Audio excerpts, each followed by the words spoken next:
Hello, everyone, and welcome back to Midnight Movies. I am your co-host, Cody, And I'm the other co-host, Nikki. and today we are talking Candyman, Candyman. directed by Bernard Rose. I've been excited to talk about this one. I am too. Whenever I first watched this, I know you're gonna ask me. What is Yeah, my? You're gonna ask me. just you're Say just it anyways. you're just jumping the gun. Yeah, sorry. But yeah, no. Like I begin everything. What is your experience with Candyman? I watched this. I feel like again, a lot of these like classic movies, like horror movies, is during that time period that I was doing my watch like 100 days of Halloween of like horror movies or whatever. This was part of it. And Okay. I had never seen it. This is those years ago was my first time watching it. I loved it. Nice. Spoiler, still really love it. I feel like it's just so good. It's amazing. It very much is. And Tony Todd, it's not Todd Tony, it's Tony Todd, No, right? it's Tony Todd. Tony Todd. Rest in peace, the late great Tony Todd. He has such a beautiful voice. Not only that, but he's like very prolific in horror. Oh, yeah. I mean, not only does he have Candyman, but he's got the Final Destination movies, which I'd love to do a ranking of those. Oh, that would be fun. That would be really fun. I would love to rank the Final Destination movies. That would go crazy. What is it? Weirdly enough, he was in the 90s remake of Night of the Living Dead. He played Ben in that. Oh, okay. I haven't seen it myself, but apparently he's not that good in it. Oh. So it was one of his early Yeah, like acting exactly. gigs. It was like 2 years before this movie came out. Okay. So and yeah, he's done like a whole bunch of horror movies since, but like this is his first like breakout. Yeah. Really into horror because we can forget that Night of the Living Dead movie. We won't talk about we that. We can forget about that. I've We can never just- seen it. We It can doesn't just matter. think about the original in our hearts because that movie's a classic. But Oh, we need to do that. Night of the Living Yeah, Dead, like- we need to do like zombie. stuff. No, we I don't will. think we've done any zombies. We haven't. No, No, that's we weird. haven't. I mean, unless you count Super 8, Not really. where they were making a Slither, zombie. kind of. They're zombie-ish. Zombie-esque. Yeah. It's more mind control, but like Yeah, same like basic parasitic premise. kind of thing. Exactly. Same basic premise. But no, I loved it. What was your first experience? Weirdly enough, I talked about in our Chronicle episode about like all the movies that I would watch when I was living in that hotel room. One of them that I got around to was Candyman at the time. Oh, yeah? Just because like I was doing very much a deep dive into horror. Like I hadn't seen like a whole bunch, so I was like really getting into the nitty gritty at this point.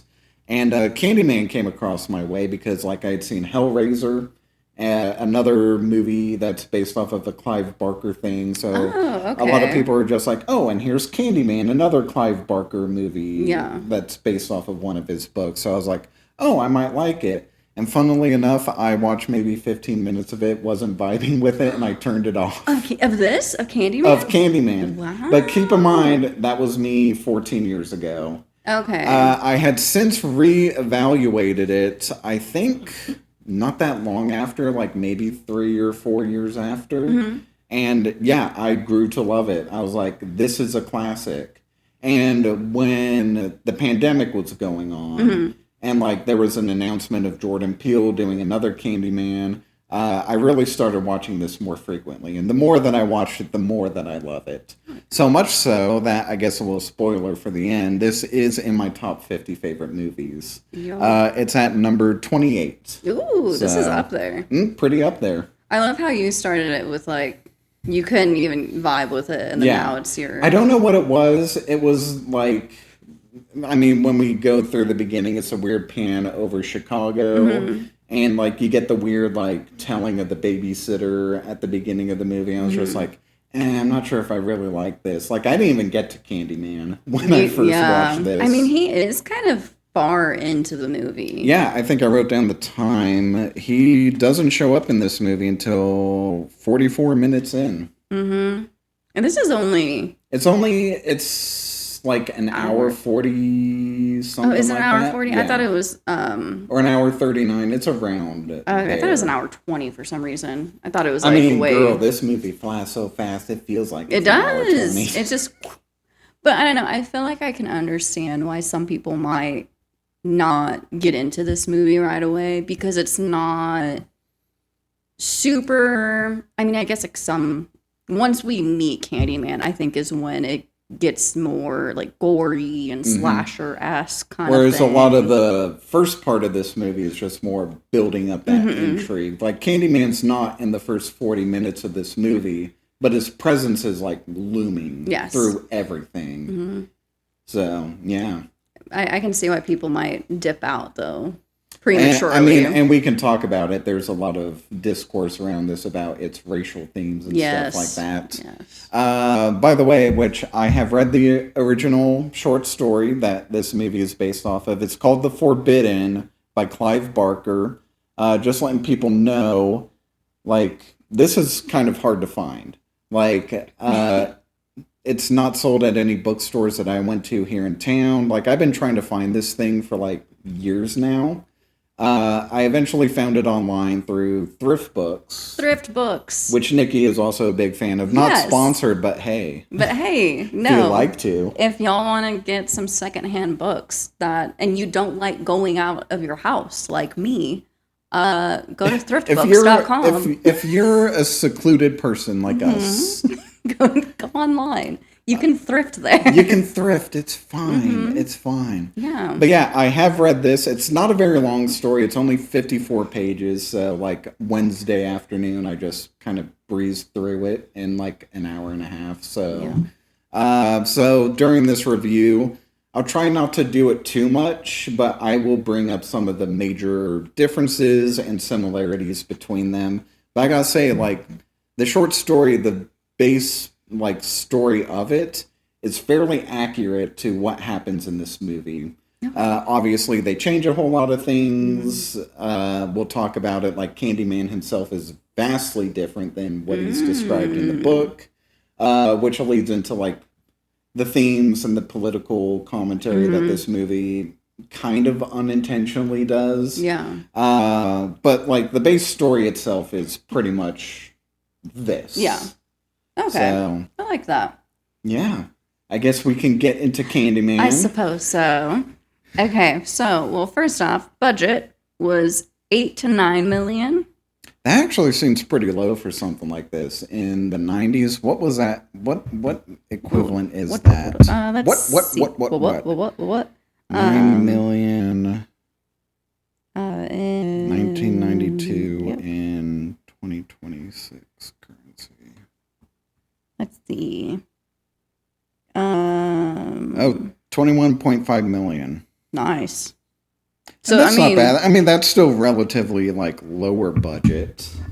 Yeah, I mean because they shot on location, right?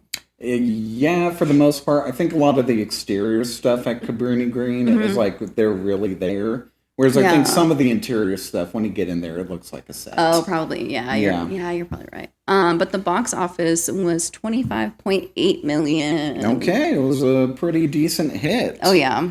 I guess so much so that they made 3 more of these after it. Yeah, have you seen them? I have only seen the 2021 version, mainly because Jordan Peele was attached to it. Like, he wrote the screenplay with, like, 2 other people. But I haven't seen Candyman 2 or 3.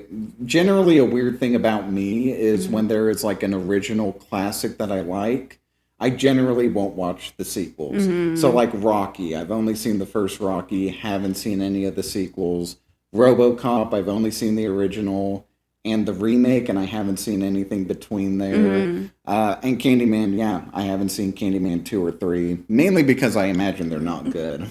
Yeah, I mean, I never really hear anything about it. It was funny, we talked about, like, how there's really not any good sequels. And I can't remember what episode that was on, but I was watching the YouTube video of it, and Jade edited over, like, a text right here and was like, Shrek 2. Oh. And I was like, all right, yeah. I would have loved if Jade edited over Aliens, because you. Okay, like I said with Aliens. Yeah, I know. I know. I just like giving you shit because like Aliens is considered like one of the best sequels of all time, and you're just like, and mid. No, I mean, honestly, yeah, it's kind of mid, but I can see why digress. people think that way. It's just, for me, I love Aliens. No, so. and I get that. But it's mid. It's mid as fuck. But it's terrible. No. It ain't no Prometheus. Love Prometheus. Yeah. This is our Alien episode I again. know. We're going to talk Part about 3. Alien again. People shut it off right away. We're going to put on Alien Earth and discuss that. It's going to go for 10 hours. Yes, welcome. But all right, so we open up to a beautiful shot of the city. Beautiful shot, beautiful score, too. Philip Glass did this. Very funny little tidbit about that. So Philip Glass wrote this score not knowing that this was like a slasher film. I heard about that. He was very disappointed in the final edit of the movie because he described it as like, oh, it's just another low rent slasher film, which I would disagree on. I disagree too because I mean like we said, there's a lot of like deeper discussion that has come from this movie.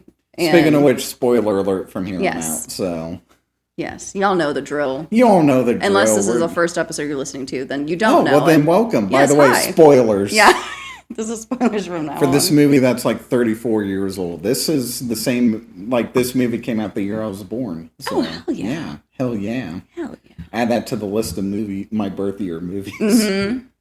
I only know Candyman. I don't know any I was going to say not off the top of my head. We'll have to look into it. But yeah, there's a lot of bees on the screen. And also there's like a... It's like that Arrested Development skit. Beads. Bees? Beads. Beads? I don't know. I've never seen it. Oh, you haven't seen Arrested Development. Okay. For those of you that have seen it, you know what I'm talking about. I thought you were going to talk about Nicolas Cage. Oh, yeah. Not the bees. Not the bees. Yeah. That's a little later in this movie when that kind of comes up. That's all I could think about. Because, yeah, we get a shot of the city. We get a shot of the city. And then we cut to, like, just like a plane, just like a bunch of bees just across the screen. And we get Tony Todd's amazing voice. Oh, love his little monologue here. I love it. What is it? What is blood for if not for shedding? They'll say that I shed innocent blood. Like, I can't do a Tony Todd impression, but here, I'm going to try. Step back, everybody. They say... I was going to say, we haven't... That I have shed innocent blood. I can't do it. I was like, we haven't addressed this yet. We addressed it to Jade before we started this recording, but so we had some technical difficulties with the mics. Oh, God. So hopefully this doesn't sound too different or weird, but hopefully not. It was cracking me up because we had technical difficulties and our mics were making our voices super deep. It made us sound like Tony Todd. It really did. A little bit more demonic Tony Todd. Yeah, it actually sounded crazy. So if we just flipped that back on. Yeah, but I'm not going to do that because I'm afraid then I wouldn't be able to change it back. Yeah, that was like 20 to 30 minutes of us. Oh, God. Most of our younger listeners, if we have them, they're going to be like, oh, this boomer doesn't know how to do anything. I'm not a boomer. I'm a millennial. Yeah, thank you very much. Thank you. But yeah, we now get introduced after his beautiful monologue. And the, shot of Chicago and just a million bees are just flying everywhere. Yes. We meet Helen Lyle. Our main character, who I'm going to argue in this because I'll bring it up right now. A lot of people don't like this movie because they think that she's supposed to be like the white savior. Okay, yeah. I heard a bunch of white savior stuff. I don't agree. I can see. I can see why you would see the events of this movie. Because they do something at the end that I'm like, why'd you do that? Because it definitely seems like white savior at that point. Yeah. But she's not painted to be a good person. She's a victim throughout most of this. Not even a victim. She sucks.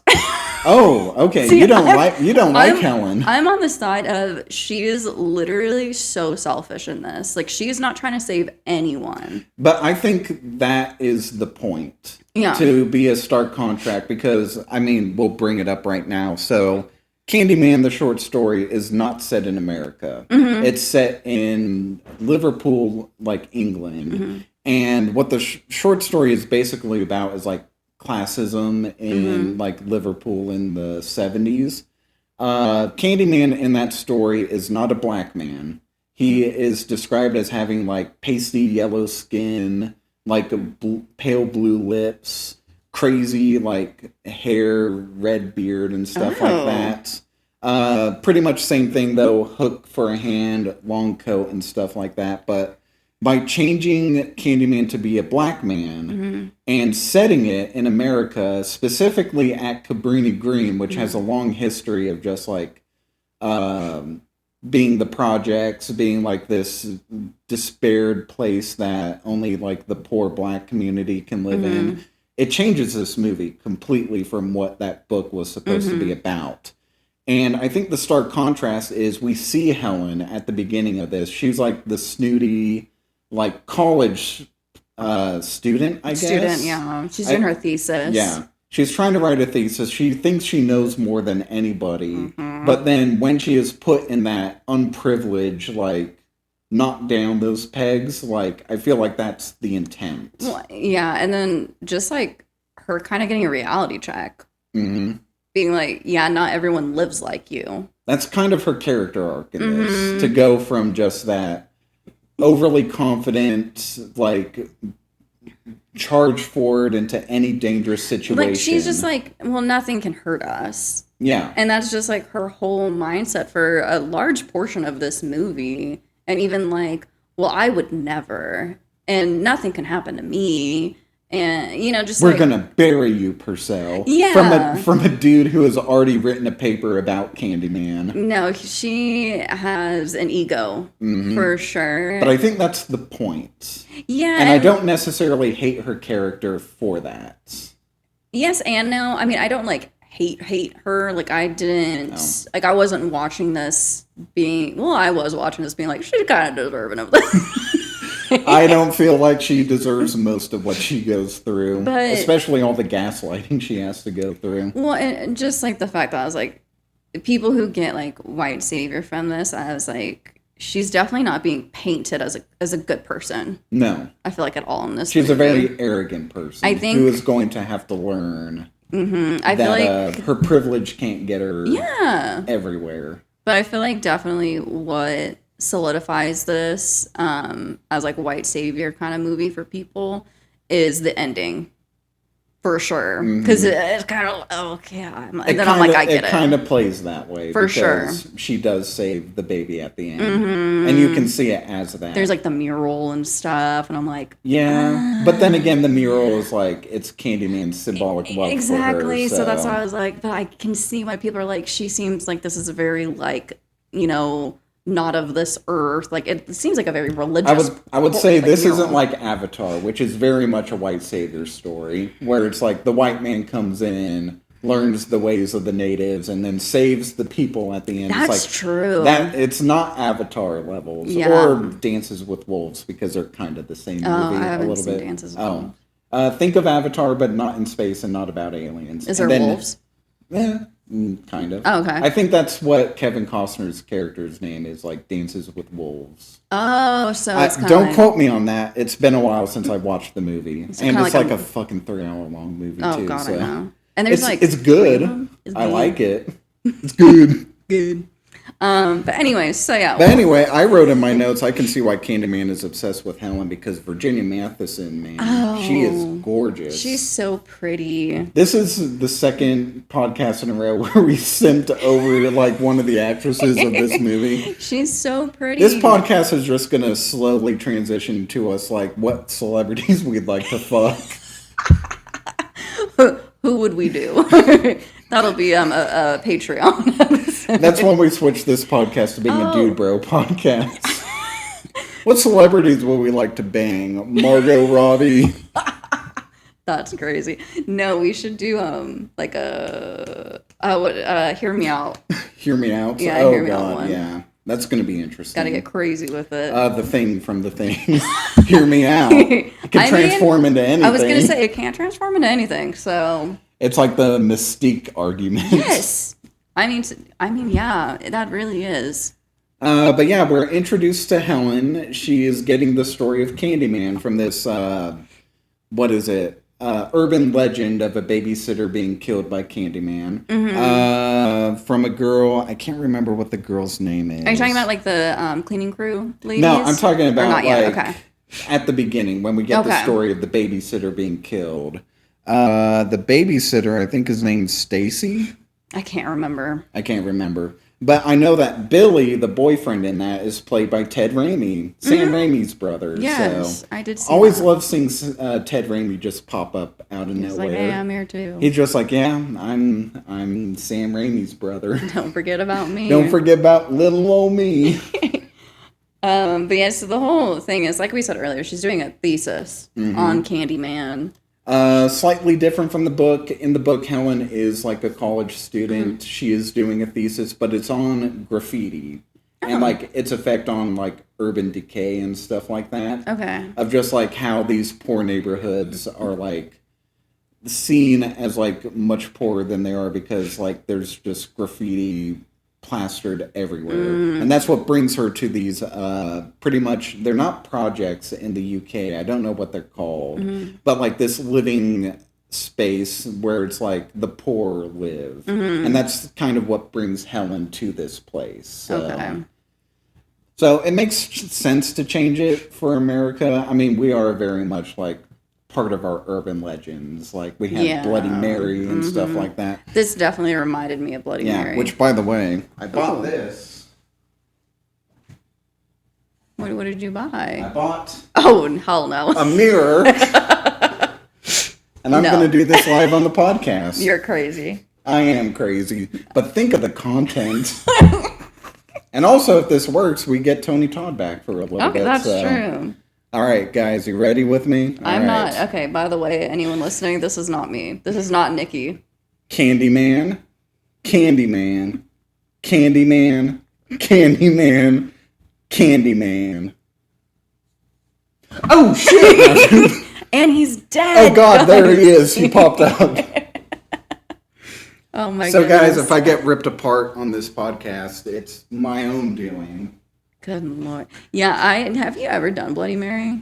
I've never done that. When I was a kid, I remember my older sister, she was the one who like told me about Bloody Mary. Always the older sister. And there's different versions of it. The one that I know about is just like, you just go into a bathroom, you say Bloody Mary 3 times in the mirror, she shows up behind you and kills you. Yeah. But there's others of just like you have to light candles. Sometimes it's like you have to say her name 4 times or something like that. There's like different variations on the Bloody Mary mythos. Well, and I heard for this one too that they almost had it so that you had to say Candyman 13 times. Yeah, I heard about that. And wisely so, Bernard Rose was just like, that's a bit excessive. I think even saying it 5 times is a bit much. I think so too, because I was like, why didn't they just do 3? I don't know if they didn't want to be so like close to Bloody Mary or like what. Kind of. Apparently in the sequels, the reason for it, from what I read about it, is because when they were burning Candyman alive, they said his name 5 times while he was burning. Yeah. So there's an in-universe reason for it, but like that doesn't come till later. Yeah. And this one, it's part of the urban legend, which... By the way, I'm crazy enough to say Candyman 5 times. I'm not going to say Bloody Mary into that thing. I'm paranoid enough of that. Yeah. So I know that Candyman's not real because it's a movie. Yes. So, true. Very true. Bloody Mary though? No. We don't know. It. Yeah. I'm not doing it. I'm not risking it. I'm actually no. Just kidding. I would hit you. I would save both of us by hitting you. Fair enough. But yeah, this babysitter dies because she was trying to get freaky with her boyfriend by saying Candyman. Do people really get off on just like that? I feel like that's more of like a thing that they just say it happens in movies. Yeah, because I feel like that doesn't actually because happen. it's just so weird to be just like, hey babe, I'm hot and ready. How about we say Candyman 5 times in the mirror before we do it? No, it just seems silly, or like. I don't know, kind of like, oh, are you brave enough to do this? I feel like that's just, I don't know, if you're doing that, stop. Yeah, don't do that. That's just silly. Saying these urban legends is not an aphrodisiac. No. But is this the same murder that happens where she goes to Cabrini Green later and like checks it out? No, Or is that a different one? Okay. It kind of gets confusing because they bring up a does. bunch of different urban legends. Like this one that we see at the beginning is not referenced in the book at all. But like there's some like Ruthie Jean, which is the one you're talking Ruthie about. Jean, that is. That one does happen in the book. Okay. And what is it? The one that happens in the bathroom is also in the book too. Interestingly enough, though, Candyman is not summoned in the book by saying his name 5 times in the mirror. Just doubting his existence will bring him to you. I did say in my notes that Candyman was like Santa or Tinkerbell. Kind of. If you don't believe in him, He dies just because y'all know Peter that Pan. would be crazy Tinkerbell. if part of Candyman's like urban legend is just like you have to clap to bring Candyman back to life. You have to believe. You have to believe. Faith, And then he trust, flies and around. Pixie dust. Yes. I mean, Candyman does like levitate in this movie, so Exactly. He's Tinkerbell. he's Tinkerbell. You hear that, Tony Todd? Tinkerbell. Interestingly enough about this figure, his head doesn't turn. When I bought him, like the neck joint inside of his like head, it was like completely broken. So I had to super glue this on. So his head has been stationary the entire time. Well, now that you said Candyman 5 times, he's going to flip his head all the way He's around. gonna be like, "The fuck you say, bitch?" Yeah, exactly. For the podcast listeners, I have an action figure of Tony Todd's Candyman. Oh, yeah. And I flipped him around to make him say, "The fuck you talking about?" We're just playing with action figures here. That's what this podcast is. You fucking what, mate? It just started. That's his British origins. Biscuits and tea. Oh my god. I am sorry to all our UK listeners. Good lord. I'm a dumb, ignorant American. I mean, yeah, it's okay. But yeah, so we see that she now goes into this college course that That's her husband yeah, is teaching. Trevor, who, if you don't like Helen, I fucking hate Trevor and everything about him. Trevor kind of sucks. Yeah, he does. And by kind of, he just does. Funnily enough, he's played by the same actor who plays the asshole foster father from Terminator 2. Same guy. He's typecast. He is. He's the asshole. Yeah, because right away, you know, he's teaching a course on urban legends and Which, by the way, folklore. that's a weird class to have as a college. It is interesting. I assume they probably have it. What kind of degree are you getting from urban legends? I don't know. Maybe like psychology? Psychology. Yeah. It would have to be. I was like, that's not what I could think of. Some fucking psychology class. But, oh God, there's a fly. Sorry. Yeah, they're kind of getting in here. But no, so we see that her husband's kind of a douche. He is clearly possibly having an affair with one of his students. Not quite possibly. It's almost apparent at the beginning because there's this girl Stacy that she fucking comes up to him and he's just like, "Hi, baby." Basically, yeah, they're very Basically, a lot closer than what a student professor should be. I put in my notes, Trevor, be less obvious with your affair. Yeah, because Helen literally is like, "So you want to tell me about that?" Like, she can't even look at me. And Trevor's like, "Really? You think Trevor's that?" like, "Well, I guess she's madly in love with me because I'm so good looking despite the fact I'm balding." Yeah, I was like, "Trevor, stop." Yeah, but he literally says, like, "You don't think," and she's like, "Of course." And I was like, "Oh, first instance of Trevor gaslighting." He's like, I would never. You wouldn't think. You're fucking crazy, girl. You're insane. You think that I would have sex with that hot college teen? Well, I'm here balding, which is crazy because his wife's beautiful. Yeah, Helen's it's beautiful Virginia Madsen. Like, I mean, there's one instance in this movie too, a little later on, when she's like cooking dinner for him, and she's like literally the cutest. I'm like, what are you doing, man? No, he seem like they seem like they're in a healthy, happy relationship. Like, obviously not just like her beauty, but she just seems like she's Like been a good partner to him. But anyways, we digress. Yeah, we digress. But you know, she's working hard on her thesis. She gets kind of mad and upset with Trevor because she's like, "You said you weren't going to teach this until we submitted our theses." Again, she's very passionate about what she's doing. They later go to dinner with someone who wrote a paper on Candyman, and she's like, "We will crush you.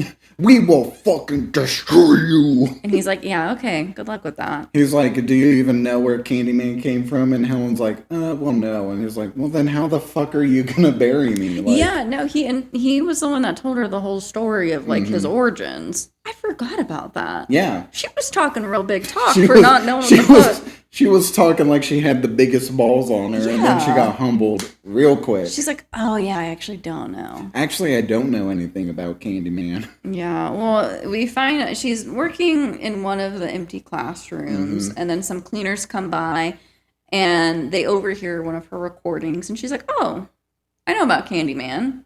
And No, she doesn't say that. She's like, "I've heard of Candyman, but my friend knows someone who knows about Candyman." That's the whole thing about urban legends, is just like, I know someone their who stories. knows someone. Like, no one's ever directly, like, in the urban legend. And that's the point that the short story brings up, is like, when Helen brings up the whole story of just, like, this girl being killed at these, like, flats, like, Purcell, who is also a character in the book, is just like, well, it's interesting that these stories, just like, they're always secondhand or third hand. They're never directly from the source. So it's like, most of the time, they're probably just made up. Yeah, that's true. Yeah, but that's emphasized here, where it's just like, well, I don't know anything about it, but my friend over here knows it. And then when she tells it, she's like, well, I heard this story from this person. It's like, there's always that degree of separation when it comes to urban legends. It's like a game of telephone. Also should be pointed out, the janitors are black. So, Oh, yes, yeah. like, any story that has to do with Candyman outside of maybe Purcell, it's like, it's told through the black community. So Yeah. And so the cleaning ladies are Harrietta and Kitty. So oh yeah, I didn't write down their names. I did, because I thought their names were cute. But they come over and they talk to Helen about what they know about Candyman. From the story of Ruthie Jean, who is a character from the book. And the story goes like, someone was coming through her bathroom window. She kept trying to call the cops on them. They didn't believe her until eventually she was killed by a hook, split groin to gullet, which is what Candyman says. So. Yes. Yeah, and well, whenever Helen starts researching this more, she finds out, and this kind of confused me, so let me know, but is it that she finds out that her apartment that she lives in, which by the way is like crazy expensive looking for someone who is in college and is also married to a college professor? Yeah. I digress.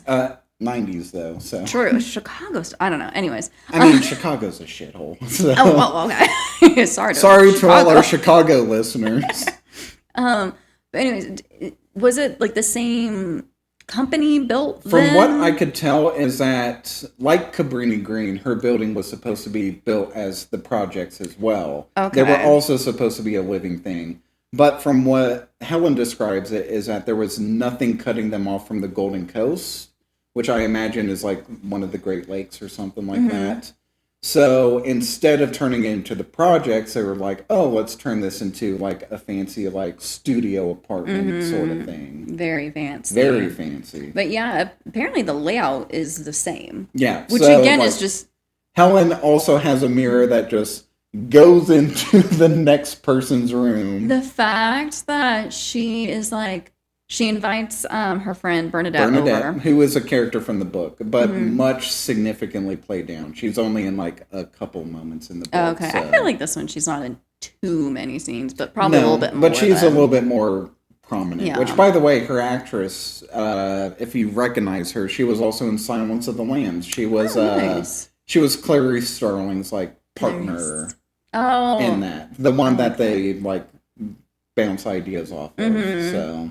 But yeah, no, she talks to Bernadette about how, yeah, when I go in my bathroom, I can just push my mirror in, the medicine cabinet behind my mirror, and I can just hop into the next apartment. Which is weird because she pushes that medicine cabinet down and it doesn't sound like a mirror shatters on the other end. It's just like, don't. Yeah, it's like, boom, boom.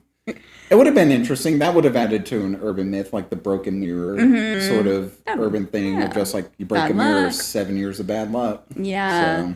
But she just does this again freely without feeling any consequences. Even Bernadette's like, what Yeah. if there's someone over there? And she's like, it's empty. Let me just shove this. Well, what if at one point it's not empty? What if there is like a person living over there? And yeah, squatters? I don't know. Anyways. It's also foreshadowing of where Candyman's like living place is through a mirror, which is why I guess saying his name 5 times in a mirror is where that comes from, because Candyman lives He's just essentially behind behind the a mirror. That's true.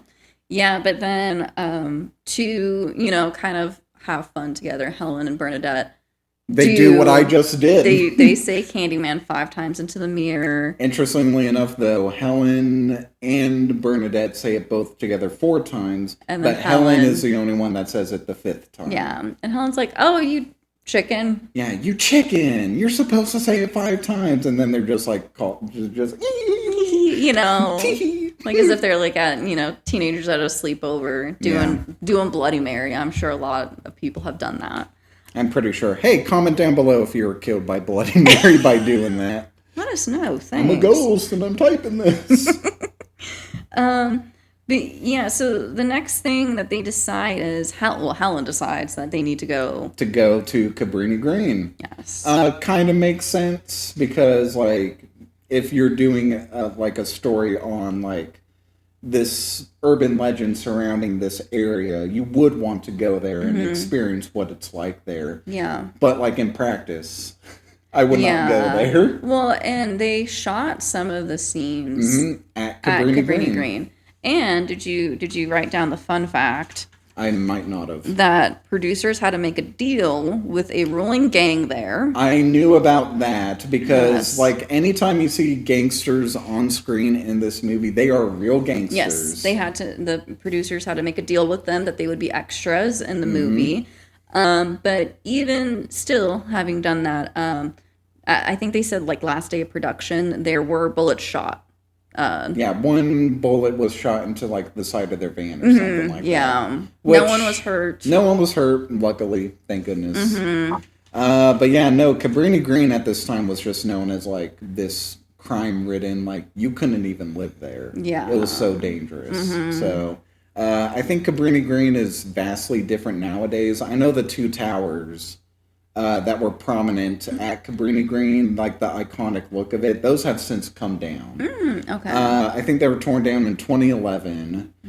Interestingly enough, when they made Candyman 2021, they had to recreate those, like, in CGI. So when you see those towers, they look really good because, like, those towers don't exist anymore. Oh, nice. Okay. Yeah. Oh, I like that.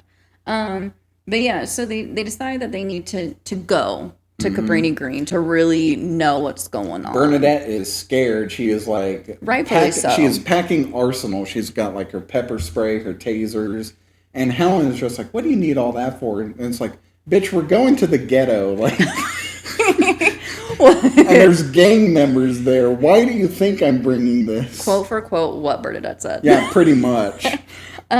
But no, Bernadette says, like, we look like cops. Yeah. Like, why are... Well, for one thing, I don't know. Did Bernadette and, not like, get, they're woman cops, too. It's like, you're in extra danger. Which, exactly. But I feel bad for Bernadette. But also, I'm like, did Helen not give you a heads up to where you're going? Like, I feel like you knew that y'all were going to make this field trip here. Maybe you should have, like, dressed...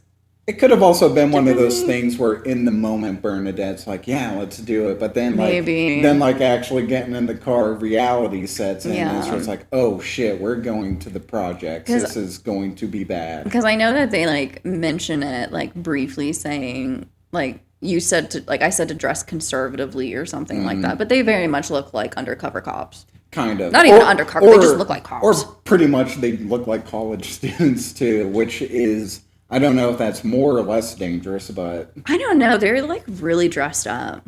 Like, they're in more than business casual. Yeah, that's true. Mm-hmm. Like, they're in, like, nice, like, I feel like Helen looks more and... like a cop than Bernadette does. But, with their sunglasses on. Yeah. But I like when they get there, they get catcalled by these gangsters, which I can imagine that was real. Because, you got Virginia Matheson there. Like, she's amazing. Yeah, pretty immediately. And, they're trying to go up the elevator at first, and they sneak up the stairs, and I then love the line of one of the gangsters. It was like, "Heads up, the police 5-0." the 5-0, yeah, they were warning people. And this is also where, so obviously, when you're in like living in an area like this, if people see you talking to what they think are cops, they're gonna think that you're snitching. Yeah. And so later, we'll get to it here in a sec, but they do put Anna Marie in danger by talking to her. By proxy, yes. Yeah. But to their credit, Anne Marie was the one that went to them. Anne Marie does let them in. in. Anne Marie was just the one who was just like, "What are you guys doing over there?" Yeah, I feel like they very much put her, but I By digress. the way, Anne Marie is a character in the book. She is the one. I did hear that. Essentially, she plays the same role here of telling kind of, not really the legend of Candyman, but like the story of, what's her name? Ruthie Jean. She's basically the one that explains that death to Helen. Okay. And that's where she hears it. Yeah. So. Because now they go upstairs and they go to the crime scene. Mm-hmm. And they go to the derelict apartment. And Helen just jumps on in. Helen's just like, "Hey, you see that mirror over there? I'm jumping in. What if I go on the other side of it?" Yep. And Bernadette said, "You're insane. Like, why are we doing this? That's like, where this happened." She was like, "What if there's homeless people in there?" And they're just like, "Hello?" And then they wait a beat, and then they're just like, "Yeah, it's fine." It's like, no, it's not. Helen thinks nothing can happen to her. Mm-hmm. The privilege of this woman is crazy. Again, white privilege. Yeah, she's just like on another level. So yeah, she's just going around taking pictures of all the graffiti. This is kind of where the book begins. Helen is kind of going through these flats, taking pictures of graffiti, and that's when she gets the attention of Anne Marie in the book. Mm-hmm. And that's when she gets told the story of these murders that happened here. So yeah, because as she's in where the mirror is at, we do get a good shot of her. Well, I guess not really crawling. She's kind of she's hurtling, kind of just stepping out. Yeah, stepping out of a hole in the wall. Mm-hmm. But it's really cool because we see on the other side where she's stepping out into is a mural of Candyman with his mouth open, and she's coming out of his mouth. Imagery directly from the book. So in the book, cool. Anne Marie tells Helen about like this apartment where I think a murder happened in there, and she goes to it. No, it's not that where a murder happens. She's just like, "Oh, there's some abandoned like flats over there that you can go to." And she goes through to just get pictures of graffiti, and she comes into one where, yes, over the door is a giant mural of Candyman with his mouth open, stepping in. It's kind of like the portal into his like lair, his domain, which is essentially what it is in this movie as well. And also in that apartment, she sees like on the opposite side of the wall, just "Sweets to the Sweets." Yeah, that kept popping up a couple of times. That pops up in here a few times, which is a Shakespeare quote. I think it's from Hamlet. I did hear that. Yeah. And then she sees some candy with razor blades in it on the floor. Another urban legend of Americans, just like razor blades and candy. Also in the book. It's more towards later in the story where Helen goes back and she sees like this mattress that's on there, and there's just like candy with razor blades in it. So she does nothing. No. She said, "Ooh, I need to take a picture of that," and has run out of film. And then she runs back to where Bernadette's at, and she's like, "Yo, I need more film." Yeah, she does that jump scare of Bernadette. I hate it. I was like, "That's dumb." I hated the jump scare before that with the Rottweiler coming through the door. Anne Marie's Rottweiler that comes through. Yeah, just. Yeah, that one did get me though. I was like, "Ooh." By the way, a dog is described in the book. Anne Marie in the book doesn't have a dog, but like there's a moment when Helen goes back later in the book to the derelict apartment. It's like sealed up and stuff like that. And she looks through like the slots in the mirror in the backyard, and she sees a dog in the apartment. Okay. Which later on I think is supposed to be like Candyman himself, and like Helen mistaked it for a dog or something like that. Interesting. Because like she would describe the dog as like, well, it didn't really sound like a dog. It never barked. It just like made these weird scratching noises and stuff like that. Ew. which I think is supposed to imply like Candyman's hook or something like that. Oh, ew, I hate that. I mean, that's how I read it. Maybe, I don't know. No, I get that. I don't like that. But yeah, so Helen pops out. Brandon's like, hell fucking Yeah, no. let's get the fuck out of here because Yes. I'm tired of this white people shit. Yeah, she's like, we're done. Yeah. And this is when Anne Marie comes, Yeah. and she's like, what the hell are y'all doing in here? Like, the fuck? Because also I would be like, you're literally in like where a crime happened. Like, Yeah, why are pretty you much. here? There was a dead body in that apartment. Yeah, So. like you nosy bitches. But of course, Helen's like, hey, can you tell us more? Yeah, she's about like, what's oh, going we're from on?" the university. We're doing a study on things that are happening here. And Anne Marie invites her into her apartment. Mm-hmm. And that's when she drops the line, is like, you're doing a report about how bad we are and stuff like that. Mm-hmm. Kind of where the movie kind of like gives its commentary out there. I just do like that because obviously not everyone that lives in places like that are bad. Yeah. Like they just can't afford anything else. They're just good people in a very bad situation. Yeah. And they're just trying to make ends meet. And Anne Marie is like, I just want what I can give, the best I can get for my son. Little Anthony. Which, by the way, this is a character from the 2021 movie as a grown-up, so... Is it? Yeah, it is. Anthony McCoy. Man, I really didn't like that movie, and I didn't even make that connection. Yeah, the main character is Anthony McCoy. He's the baby. Which, by the way, so a lot of the murders that happen in this movie are actually inspired by like real life murders of like people going through other people's like windows. I actually screenshotted this because one of the murders is of a person named Ruthie Mae McCoy.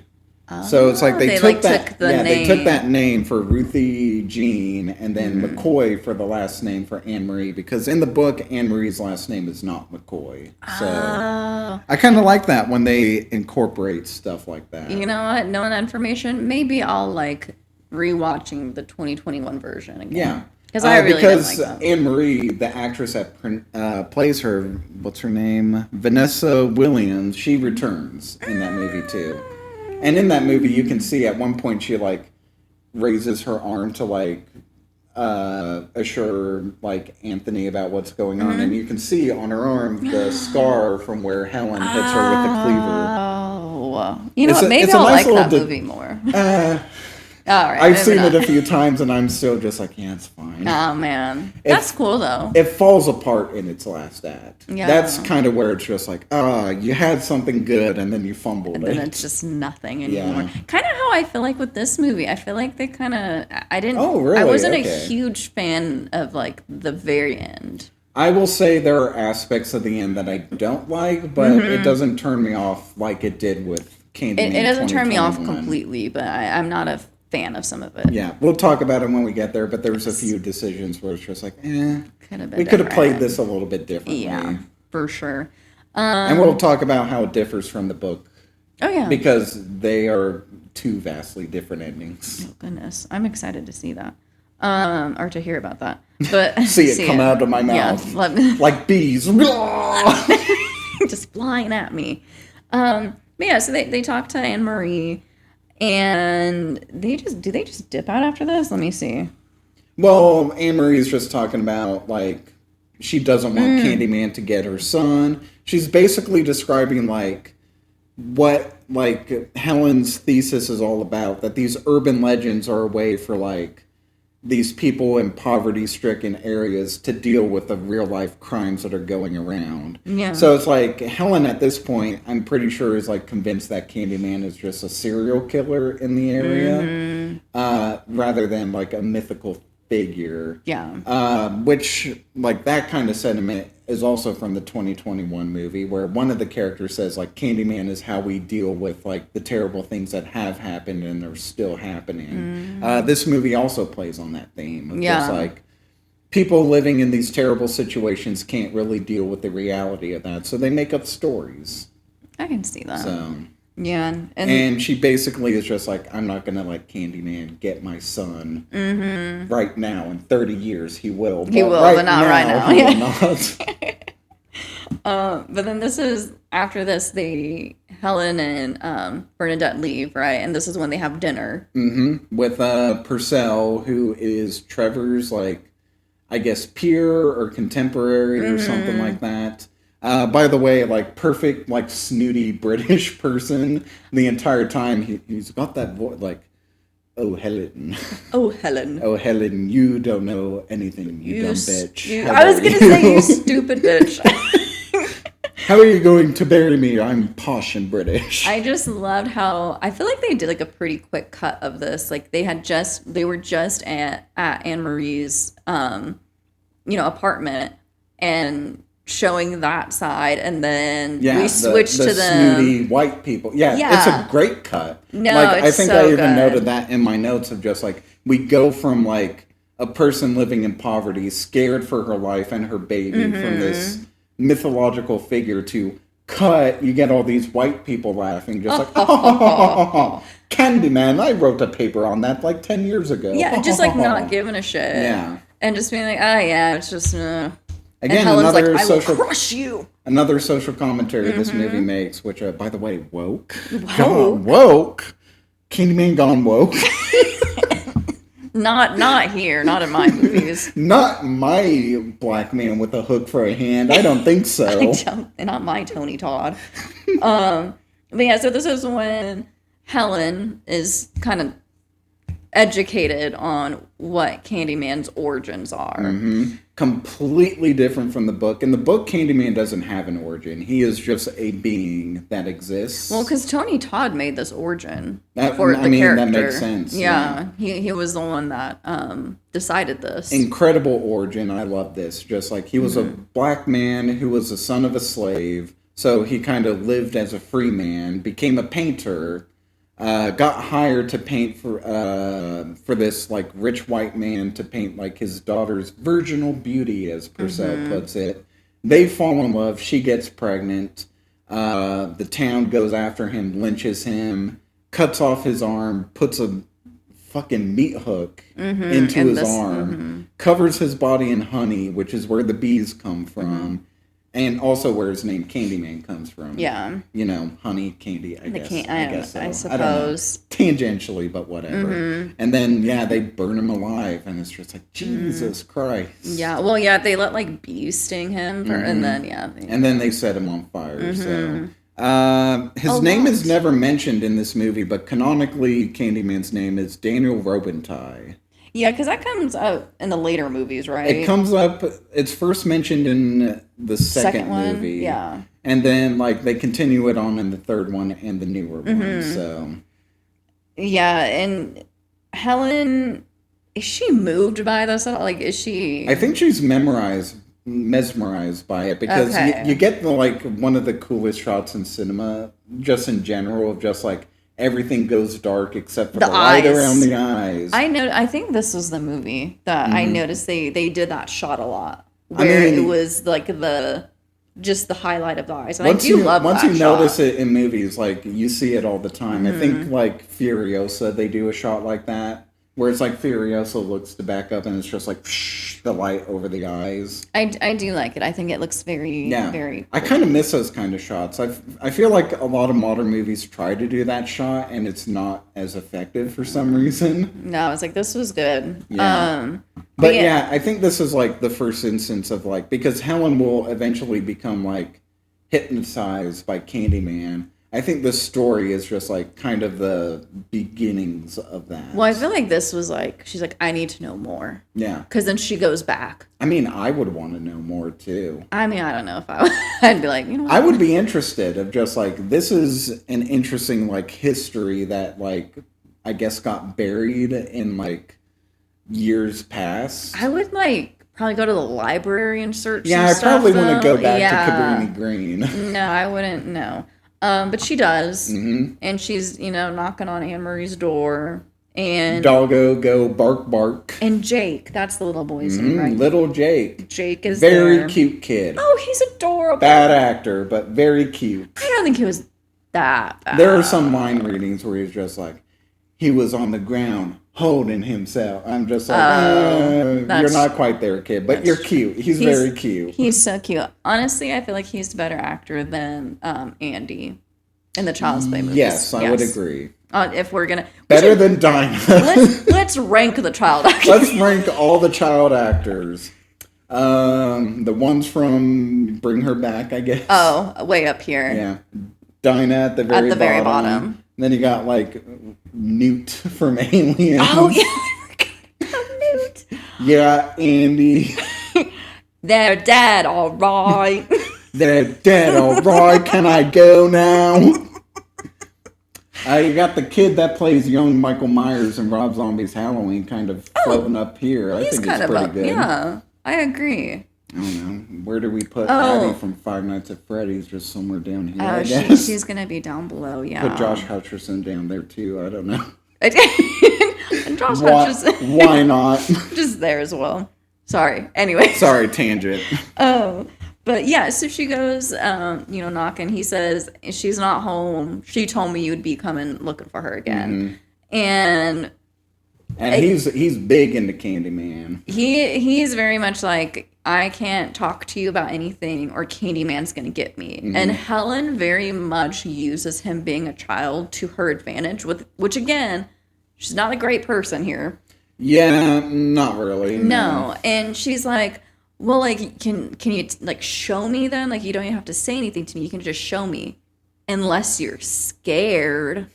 I mean, to be fair, if I wanted something from a kid, that's how I would probably approach it. Come on, grow up, Helen. I would have been like, unless you're a fucking pussy. Like. So, of course, Jake's just like, I'm not scared. Like, okay, like, I'll show you where the other crime scene has happened. They walk across, like, this giant empty lot with, like, a bunch of piled junk because they're doing a bonfire. The bonfire is in the book. Okay. It's in different contexts because over in the UK, they celebrate, like, Guy Fawkes Day. And they do, like, bonfires for that. Okay. So it makes less sense to have it in here. It just kind of seems like a random, just like, oh, yeah, we're just going to do a giant bonfire because. But I'd like to read it as, like, Candyman was burned alive.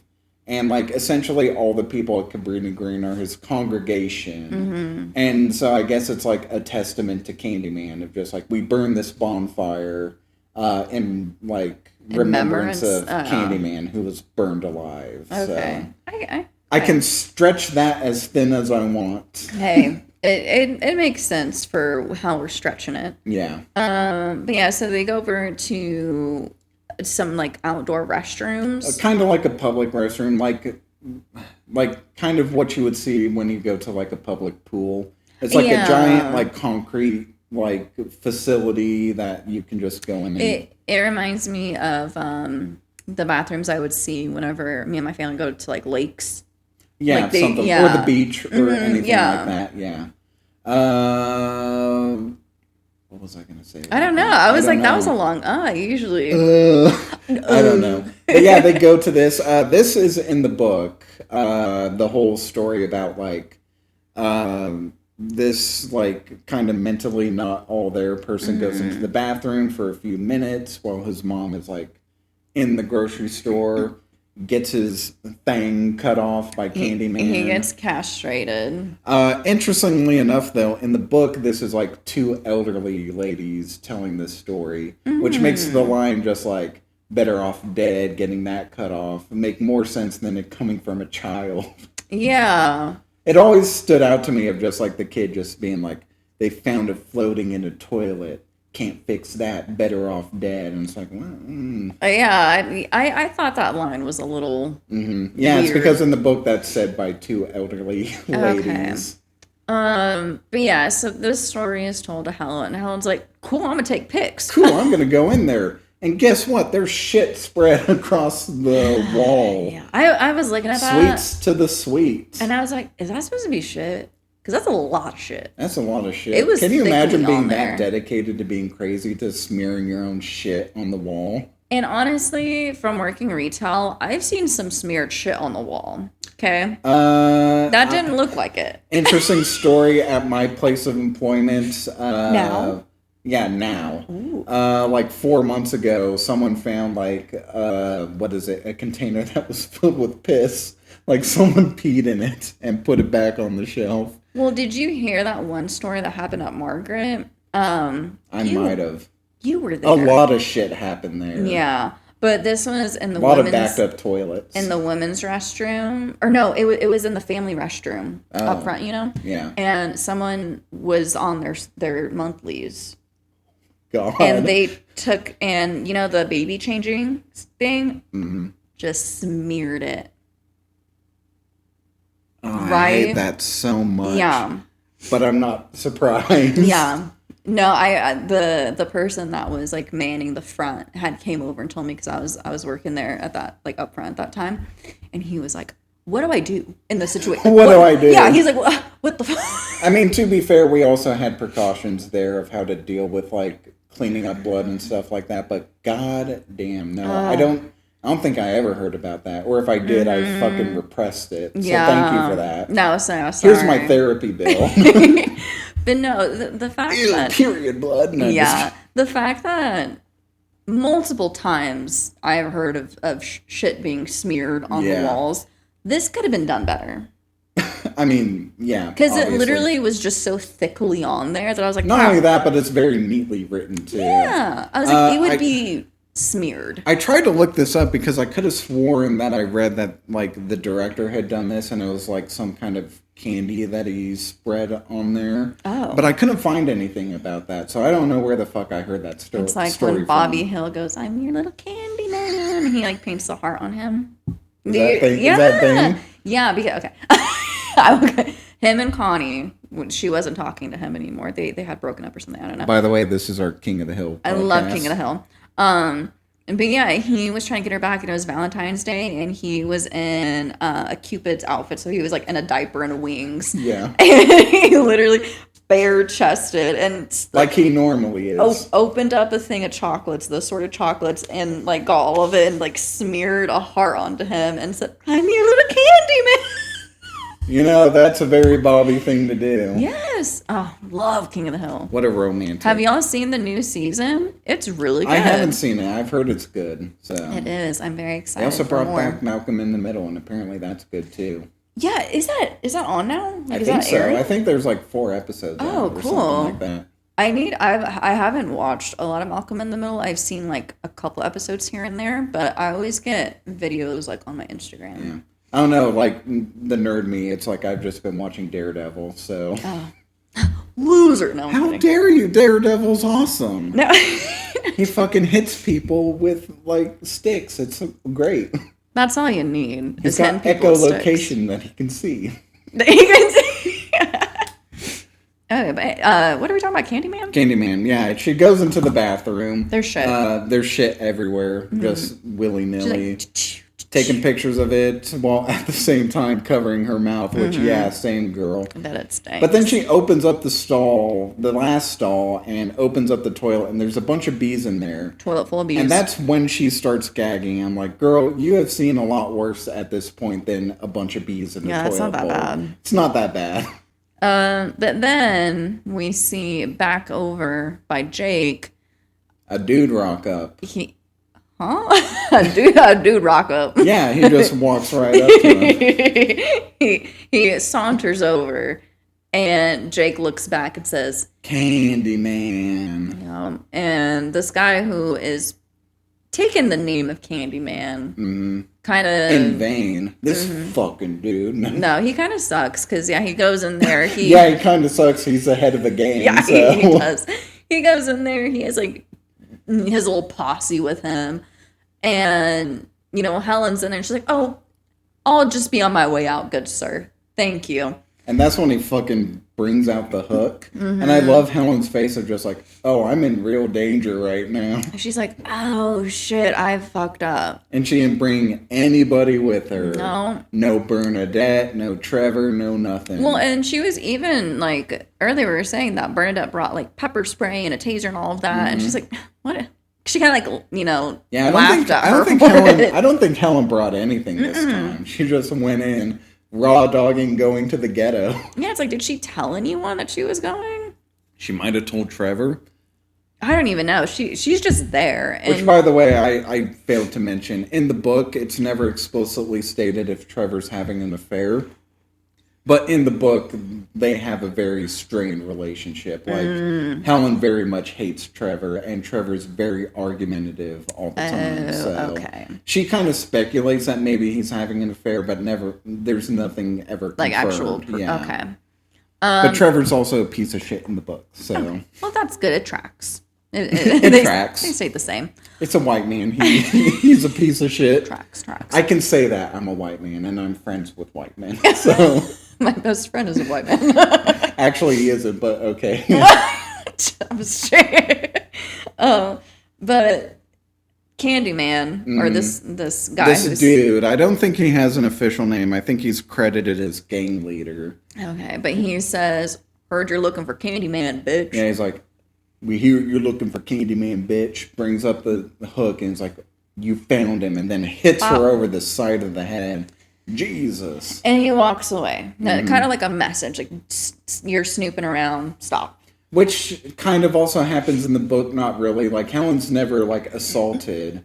But, like, when Helen hears about the stories and starts talking about it to other people, when she goes back to Cabrini Green, not Cabrini Green, it's different in the book. It's a different thing. It's a different thing. It's different, you guys. It's different. in London. It's a different thing. Or It's Liverpool, whatever. She goes back and everyone, like, there that she had talked to the previous day, like, stops talking to her. They're just like, and like pretends that they don't know her, just like sending a message like, you shouldn't have been talking about this shit. Yeah. So, which I honestly wish that would have happened here, but I guess we needed to get things rolling. Yeah. Because she is attacked and then we're immediately at the police station. A great cut where it's just like we see Helen on the floor, Jake found her, cut, we get to this lineup and the cops like say the line and he's like, I hear you're looking for Candyman, bitch. And like, it's a great comedic cut. I really like it. It really is. And she says, like, it was number 4. I can't remember what number. And I think it was number 5. Number 5, okay. Oh, 5. That makes sense. Yeah, number 5. They said 5 Candyman times. 5 times in that reflective mirror. They're all gonna die. Oh, shit. You're right. Because I guess the rules of, like, Candyman in this universe is, like, I guess it doesn't matter who says the first 4. It really matters who says the 5th one.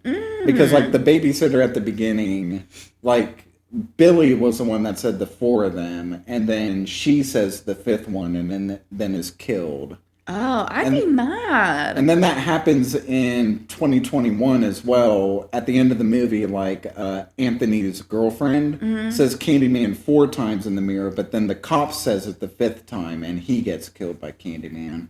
So I guess it doesn't really matter who says the first 4 as long as the 5th one is said by I'd be someone. A little upset. Me too. Yeah, I'd be like, really, really, Tony Todd? Like, it wasn't even really? me. I didn't say that shit. I said it once. I said it once. You said 5. Fuck you, dude. Yeah, literally, like, what the fuck? But yeah, she points out who the guy is, and the cops are like, hey, like, awesome job. You know, he's been terrorizing that place for a while. They couldn't do anything about it because no one would step up and testify.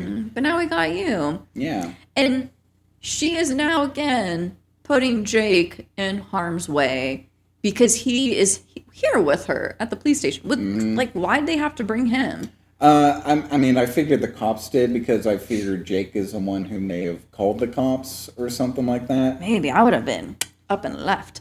But yeah, and he gets mad at her. And he's like, no one was supposed to know that I was talking to you. Like, I'm getting in trouble now. Candyman's going to come get me. Fuck.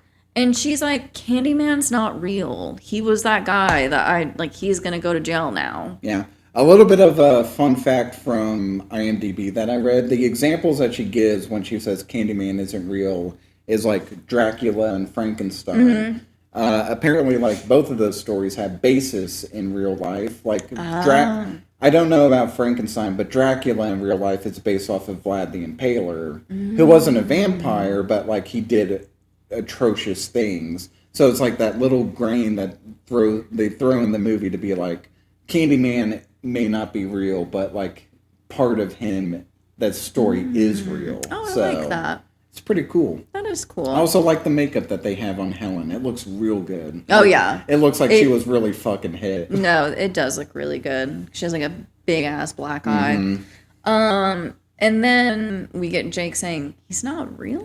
Like, Yeah, I love how Jake is like disappointed that Candyman's not real. He's like, Candyman ain't real. Takes a little drink. It's not coffee, but I like to think it's coffee. He's like, fuck, just straight coffee, like straight black coffee.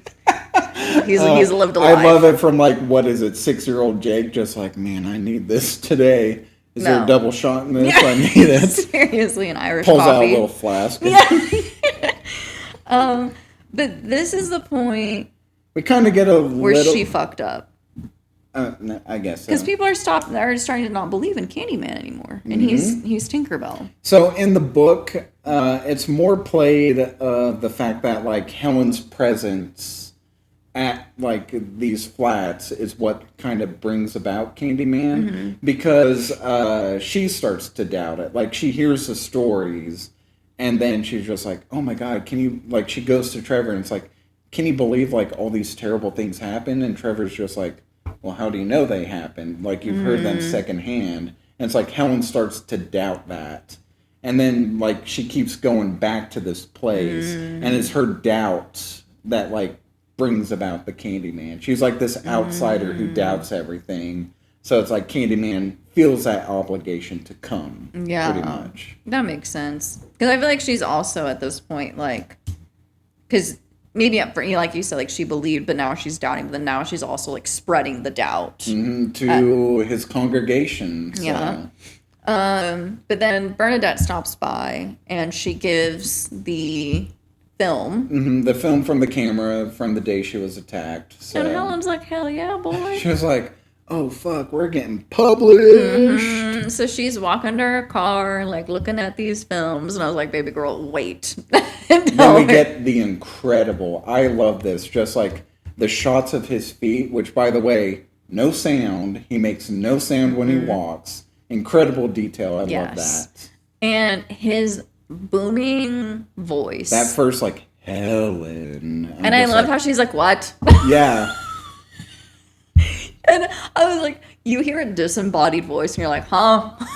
Which, by the way, if you watch this scene, like, I know he's, like, kind of covered in darkness a little bit, but you can see it, like, if you look at his face, anytime these lines are coming out, his mouth isn't moving. So he is projecting his voice out into there. her mind. Yeah. Mind freak. But yeah, we just get that, Helen. She's like, what? Huh? Who's calling me? Who's there? It's like, Helen, I came for you. And Helen's like, oh, little me. Yeah, so it's like, so like... You shouldn't have. So Hellraiser-esque. You should have saved your cane. Yeah. What does Hellraiser say? Like, you've solved the puzzle. Oh yeah, you've opened the box. No, what was the line? It's like, the box, you opened it, we came. Yes. We'll tear your soul apart. Hellraiser's so fun. Hellraiser's pretty good. It's bizarre. It really is. It's weird. It's a weird movie. They should have a crossover with Michael Myers. With Candyman. Have Candyman and Pinhead face off. I'm surprised that never fucking happened. That is kind of like... Now I don't want it without Tony Todd. That's true. It can't happen. Yeah. And I don't think Doug Baker is doing Hellraiser anymore, so... For the right price. Yeah. But yes. Don't bring like a dump truck of money to him and he'll be like, yeah, fine. Like, but sure. I'm putting in minimal effort. But I'm not even trying on this one. But yeah, so Candyman is kind of hypnotizing her. Mm-hmm. And apparently, she was hypnotized. In real life, she got a hypnotist, so she said that she will probably never do something like that again. Yeah, I think she said after the first couple times they did it, she then asked to stop because she did not feel comfortable with it anymore. Well, it's because she would apparently go like long days through these shoots where it's like she remembers nothing. So... Oh, geez. Can you imagine that? No, that's actually crazy. But it comes through on screen, like, you get it. She's, like, hypnotized. No, and I'm like, girl, same. Tony Todd. Like, you talk to me like that, I would also just be like, okay. Okay, I'll do whatever you want. No, I'll chop the head off of a Rottweiler for you. Literally. Because when she is being hypnotized, they do that really close shot of her eyes, and they look like bloodshot and like red and like just not even coherent. So I was like, okay. Yeah. I can get where they like actually hypnotized her because she doesn't look like she's there. I guess I should throw it out because I heard some complaints about this from some critics at the time. What do you think of Candyman's drip? Like, how he looks? Because I've heard the criticism of people thinking it looks like a pimp coat. Oh. I don't think so. I wouldn't say that. I would just say... see. I can see, I guess, where someone would say that. It's a fur-lined coat. I guess it's like the big collar and like the tufts around the arms and stuff like that. Honestly, he just looks cold. I feel like it makes him look gothic, which I feel like with the score of this movie is kind of the tone that they're going for. Yeah. Especially with like the long lost lovers or stuff like that. Honestly, I think the weirdest part about his whole lore is the hook for a hand. The hook. That doesn't really make any sense to me, but we go with it. I mean, it's iconic. It's also another urban legend of just like the man in the back of the car with a hook that kills you. I mean, like, I Know What You Did Last Summer also plays on that sort of thing. Like, the hook is like... The hook! Does this look dangerous? It always goes back to SpongeBob with us. Always SpongeBob. Always and forever. But no, it's like a very prominent thing in urban legend, so it makes sense to have the hook for a hand. Okay. So I just wanted to bring up, like, the coat specifically because... when people criticize this movie about being racist, they're like, oh, Candyman looks like a pimp. And so it's like, I can see that, but I don't agree. Can you turn him towards me, the action figure? I mean, is this... Here, let me... Okay. Careful, he's delicate. Now. Is he like... Is this like... I feel like that's like an 1800s getup because, again, like, Candyman is from that era, so... I don't know. I really don't get pimp from this, but... Because, I mean...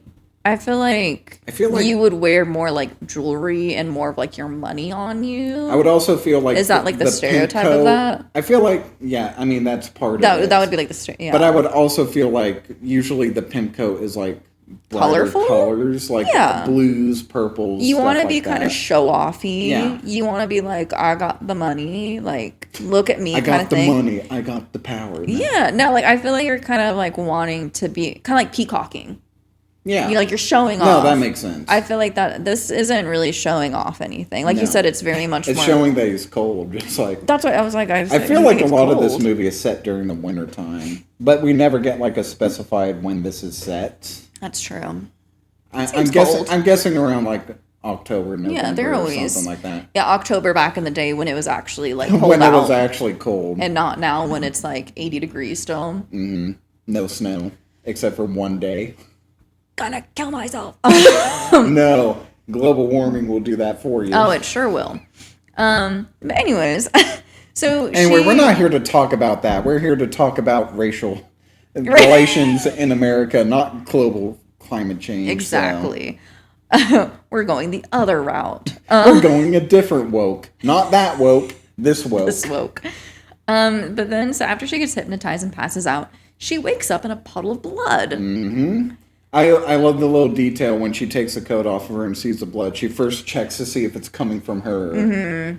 And this is when I was like, this movie's good. Okay, because I was going to specifically be like, anytime there's a dog death on screen, I'm just like, well, what does Nikki think about this? Because you see the Rottweiler head on the ground. I look past that. I don't even pay attention. Fair enough.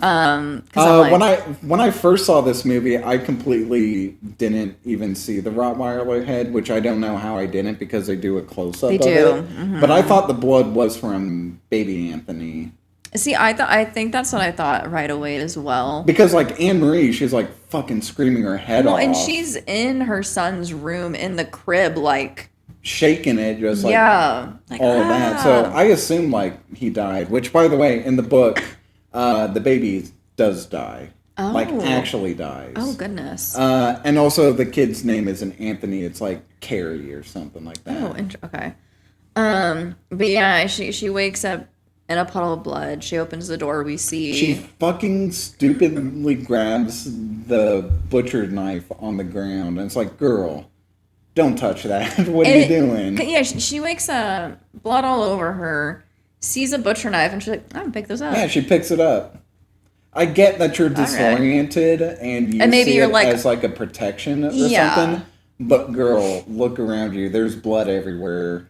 Cops see this. It's not going to look good for you. Maybe don't pick up the butcher knife. I would maybe grab like the back of the toilet. Because she's in the bathroom. Or something. A fucking another candle weapon. or something. A different weapon. Don't grab than the one next to you. Don't grab the bloody butcher knife on the ground. Yeah.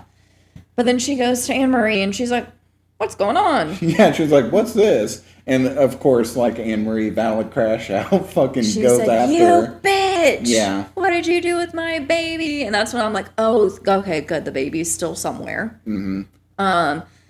And at this point, Helen's like, well, she's attacking me, so I must use this butcher knife to attack her back. Mm-hmm. Right there up on the, like, No, right shoulder. below the shoulder. Mm-hmm. And Which, by the way, ouch. Fucking. That would hurt. That would, with how deep she cut her too. It was deep. It was very deep. But then the cops come in. They see Helen with the butcher knife above raised her. up. Mm-hmm. Doesn't look good for her. No. And of course, Anne-Marie literally says, yeah, she came in, killed my dog, took my baby. Like, there's not. I get the killing of the dog. Where does Anne-Marie think that Helen took the baby if she is also in the apartment? Well, that's why I was like, was Anne-Marie not in the apartment when this happened? I feel like it's a situation of just like she walked into it. But it's like, if Helen is also there, your baby's missing, where do you possibly think that she had taken that baby? Yeah. No. I guess you're not actually thinking in that situation. Exactly. But you see a woman in your apartment covered in blood holding a butcher knife. Yeah, she took your baby. Mm-hmm. So it's poor Anne-Marie. Yeah, I feel bad for Anne-Marie. It's a lot.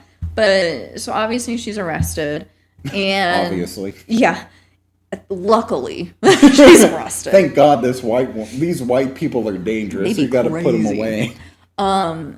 And they're interrogating her, asking her, where's the baby? I mean, this is one of the first scenes where she's knocked down a peg when she has to declothe.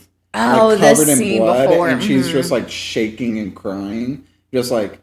Yeah, she needs that reality. Well, and she check. keeps saying, like, can I talk to the detective first? And it's like, baby girl. Or like, can I at least take a shower? And it's like, maybe at some point. Yeah, it's like you Not were right just now, though. a part of a crime. Mm-hmm. Your clothes are literally like evidence. Soaked, yeah. Mm-hmm. And so yeah, she's being interrogated now. And this is another part where I'm like, she kind of sucks here. Because she says, you believe I did that? Well, I mean, you are covered in blood. It's not looking good, babe. You did hit Anne-Marie with a butcher knife. So. Yeah, and she just seems like shocked and appalled that they would even like consider her. If you live in a life of privilege, which she would have had, like, it would make sense that you would think that way. She's not great here, you guys. Like, it's definitely not being painted in a nice light. And then she starts having these. Well, no, okay, not yet. I don't think, because not yet. Because I think they put her in the clink, the clink, and she's got the little metal cup. Yeah, and she calls her husband. It's 3 in the morning, and he's not in bed. He's not home. You piece of shit. And I wrote in my notes. I said arrested and getting cheated on. Damn, girl's having a bad day. She's having a rough. She's being gaslit by Trevor and by Candyman. It's crazy. Yes. But Trevor comes, gets her out. Mm-hmm. Is this, I didn't write on my freaking notes. She starts having these visions of the baby. Kind of. They're kind of interspersed in and out throughout here this. And there. It's more, I think, when she gets back to her apartment. Right? Because this is when she gets back to the apartment. She starts looking at the film. I know. I think No, that's after Bernadette. I was like, when she's being taken to the police station. No, that's when she's arrested for Bernadette. Because I think Trevor leaves, and he's like, I don't want to leave you alone, but like, I need Guys, to we go swear here. we watched this We movie. did. It's hard because there's a lot of visions that happen. But you know, Trevor's like, I gotta leave you for like 20 minutes. I'll be right back. So she starts I'm like, looking dude, through. your wife's there. She's upset. Don't be going over to Stacy's. Maybe it can wait. Yeah. Stacy's mom does not got it going on. She So doesn't. But Helen's looking at the film and she's enhancing one of the films. enhance. But she sees one of them that has Candyman in the background. I love this. Just like It was good. Because like, it was when she was eerie. taking a picture of the mirror. I kind of wish, and I'm pretty sure it doesn't happen. Like, I wish that, like, in the actual scene, she was taking the pictures of like Tony Todd being in the background, like, in the darkness, because that would have freaked me out. Because you know I hate shit like that of just like It's good. something in the background that I didn't notice, and then it's pointed out to me, and it's like, oh fuck, Shit, he's there. yeah. But this Wonderful. is that of just like, yeah, she like enhances it, which I don't think you can do on photos like that. Don't know if you can. Because it's like all of a sudden we get a high def photo of Candyman standing Tony in the Todd, background. Yeah. It's like, oh. So is this one? God, I should have took better notes on this part. I was really that's locked good. into it though. Yeah, I was just like, yeah, I'm not writing a whole bunch of notes. It's because I love this movie and I'm just watching it now. Because is this when he like enters into her mind again and is like, hello? No, this is more like she kind of goes to her bathroom and she's standing. She opens up her medicine cabinet because she I guess paranoid about something being on the other side, and then like that's when Candyman's arm bursts through. Which, by the way, like I think Virginia Matheson didn't know. That's what I heard. Yeah, was coming. So like her general like. Terrified. That's genuine. Yes, I did read that as well. Which I think is funny of just not telling her. Just like, why don't you stand in front of this mirror? I swear nothing bad's gonna happen. Just open it. It's gonna be cool. Just trust me, bro. It's gonna be nice and chill. But yeah, Candyman shows up and he's just like, hey girl, come with me. Why don't you? Yeah, because this is when I write down that Candyman is like Santa or Tinkerbell because he's telling her, you made people not believe in me, and I'm going to make them believe in me through you. It's his whole thing of just like, I'm the writing on the wall, the whisper in the classrooms. Without these things, I am nothing. So it's like his whole persona of just like people knowing him and fearing him. That reminds me of the song from Nightmare Before Christmas. Oh. I'm the... Oh, what I is am it? the shadow of the moon. That's nice. Yes. See, you knew. Oogie Boogie, yeah. Yeah, okay. It's been a minute since I've seen A Nightmare Before Christmas, but I got there. I knew it was I in got there. there eventually. I just had a... But yeah, so Bernadette shows up. Yes. Helen's once again in a trance and like has her neck cut by Candyman. And Bernadette has flowers. She's knocking on the door, being a great friend. Being a good friend. I feel so bad for Bernadette because Like, she does not deserve this fate. Honestly, I don't know what I would do if I found out, like, because I feel like I'm really close with you. I feel like we're close. Yeah. Do you? But like you and Jane, I feel like are like. So what you're saying is you'd be upset But if you found my body on the ground being cut open by Candyman. No. I'm saying if because I said his name 5 times in the mirror. No, if I found out that you were like had just been arrested for like possibly murder, like I mean, killing an animal. You would know me well enough that I wouldn't murder I'd be like, someone. what the fuck? So yeah, I was like, would I come over with flowers? Probably. Yeah, I would do that for you guys Yeah. too. Of just being like, I know you guys want to murder someone. Are you good? Are you okay? You need some food. But then I'd go on the rambling of just like, it's not me, it's Tony Todd, he's back. I'd be like, okay. I'm just gonna head out. He's the Candyman. Just go cry. He's the Candyman.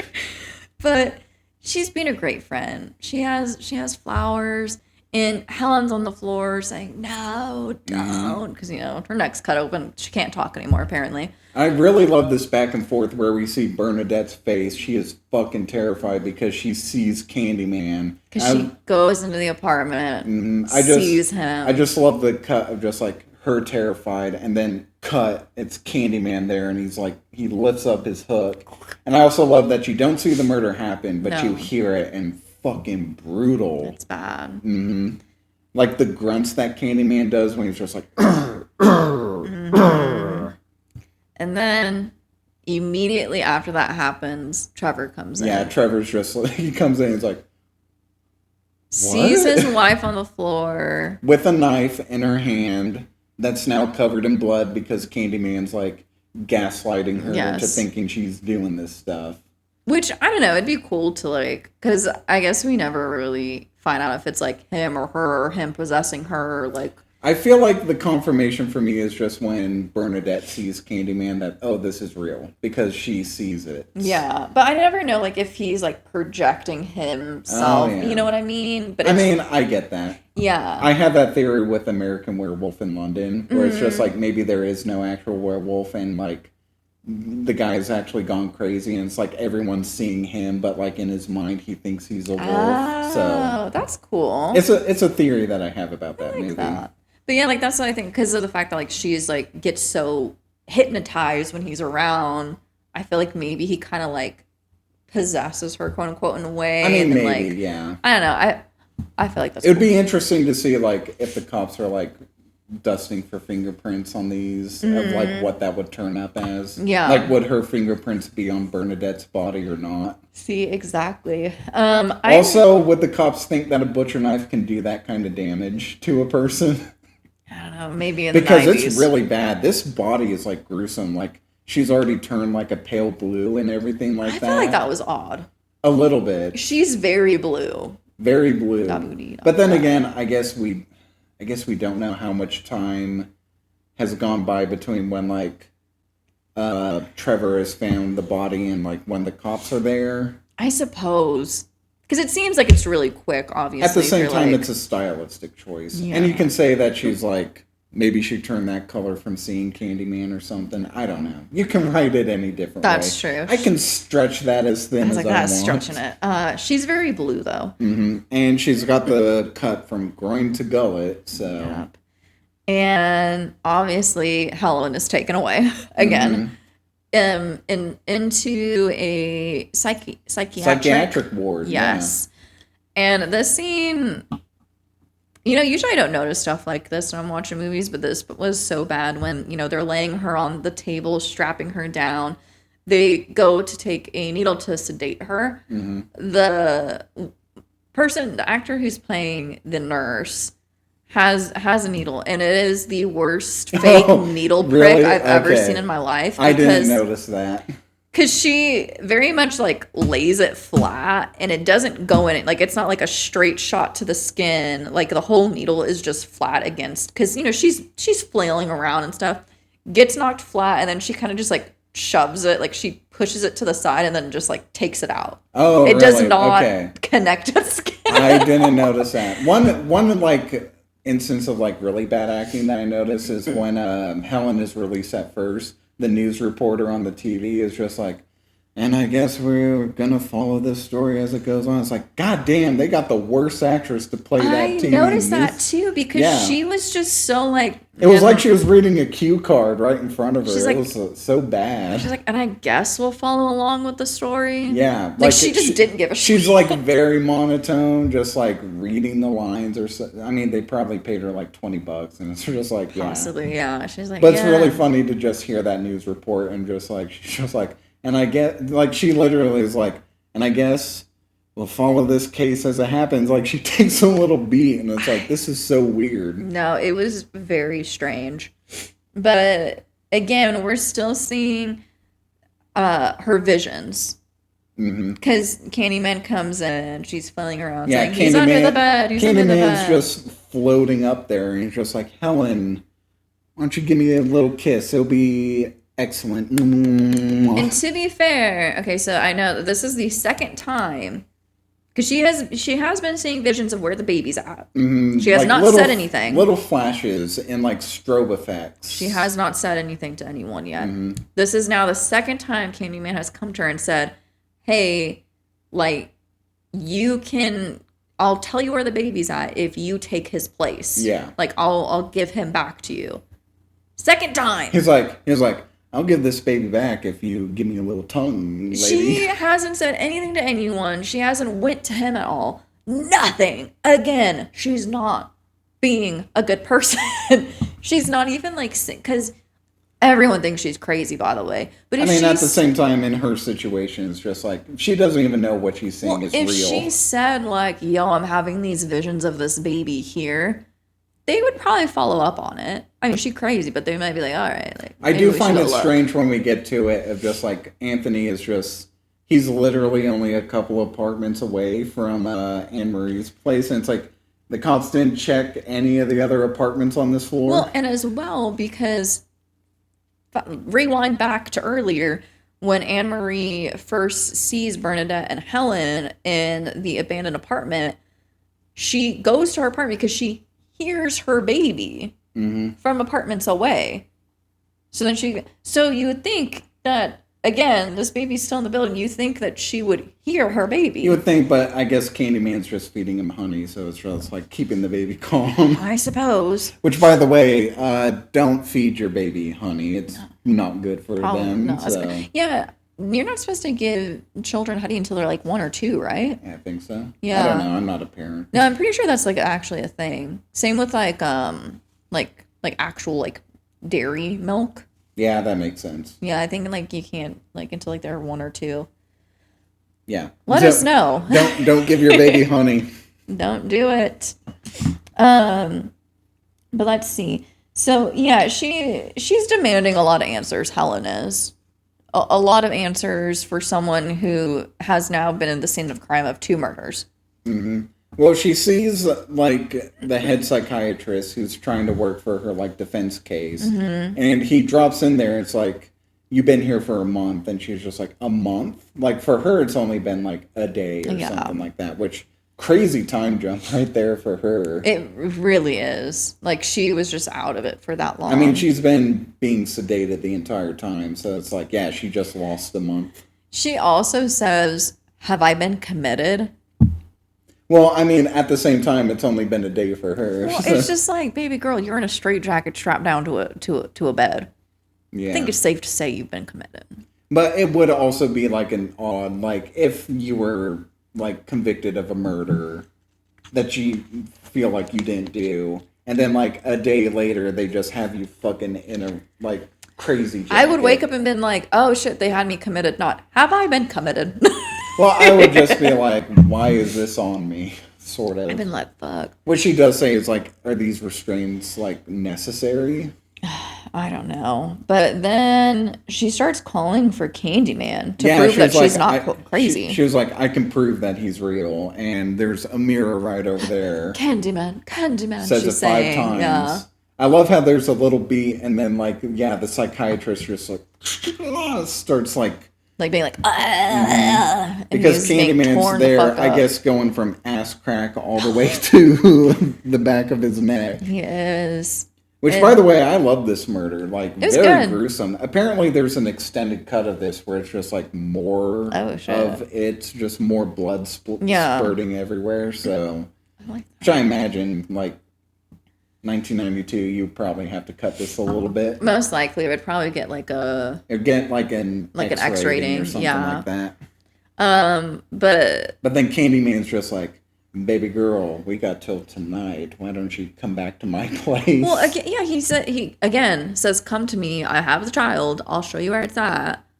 Like, freeze her from her binds. Stop saying come to me or like I came for you. Nah. Restraining order. Nah.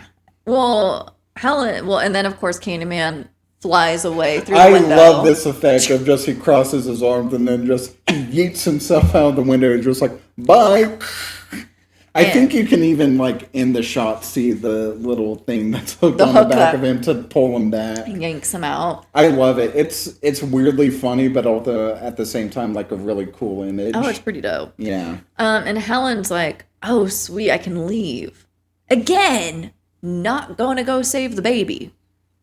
At all. She has no concern. Yeah, that's true. She doesn't. Yeah, her first thought is to go back to Trevor, because in her mind, that's the only, like, thing tying her to a sane world. Yes. So she's like, I need to go find Trevor. Mm-hmm. Well, she gets back to her apartment, finds that at first I thought they were moving out, but everything, everything's covered because they're painting. They're painting it pink. A very garish pink too. Like, I love awful. pink. I don't know if y'all notice. I have a pink mic. It gets a little washed You have out. a pink mic? This entire fucking... Stop. I'm just kidding. It does get washed out in the video though quite a bit. I look like a ghost right now, by the way. Yeah, I need to can do see. something about the lighting. Right. But it gets washed out. I have a pink mic. I usually have a pink water bottle. I have pink skin. Yeah, I guess. my skin's pretty pink. I love pink. That pink. No, it's I have it's a pink not. phone. I love how Helen even says, just like, I hate it. I have a pink phone, which again is getting very washed out. Oh my god. Goodness. It's fine. I'm yeah. gonna have to play with the lighting at It's- some point. It's disgusting pink that they're painting it. Yeah, very disgusting. But Helen walks in and Stacy is painting. What I love about this scene is Helen says something and then Stacy just immediately folds. She just turns around and immediately starts crying. That's it's what hilarious. was so crazy to me because I was like, she didn't even turn around to see who was there. She just immediately was like, oh, Yeah, immediately falls and starts crying for Trevor. It's really funny. I was like, who is this actress? She like- didn't. They should have shot that another time. Like, hold Well, on. no, I just find it funny of just like this Stacy is so much of a pussy. Just hearing Helen's voice, she just instantly breaks down and starts cowers crying. in fear.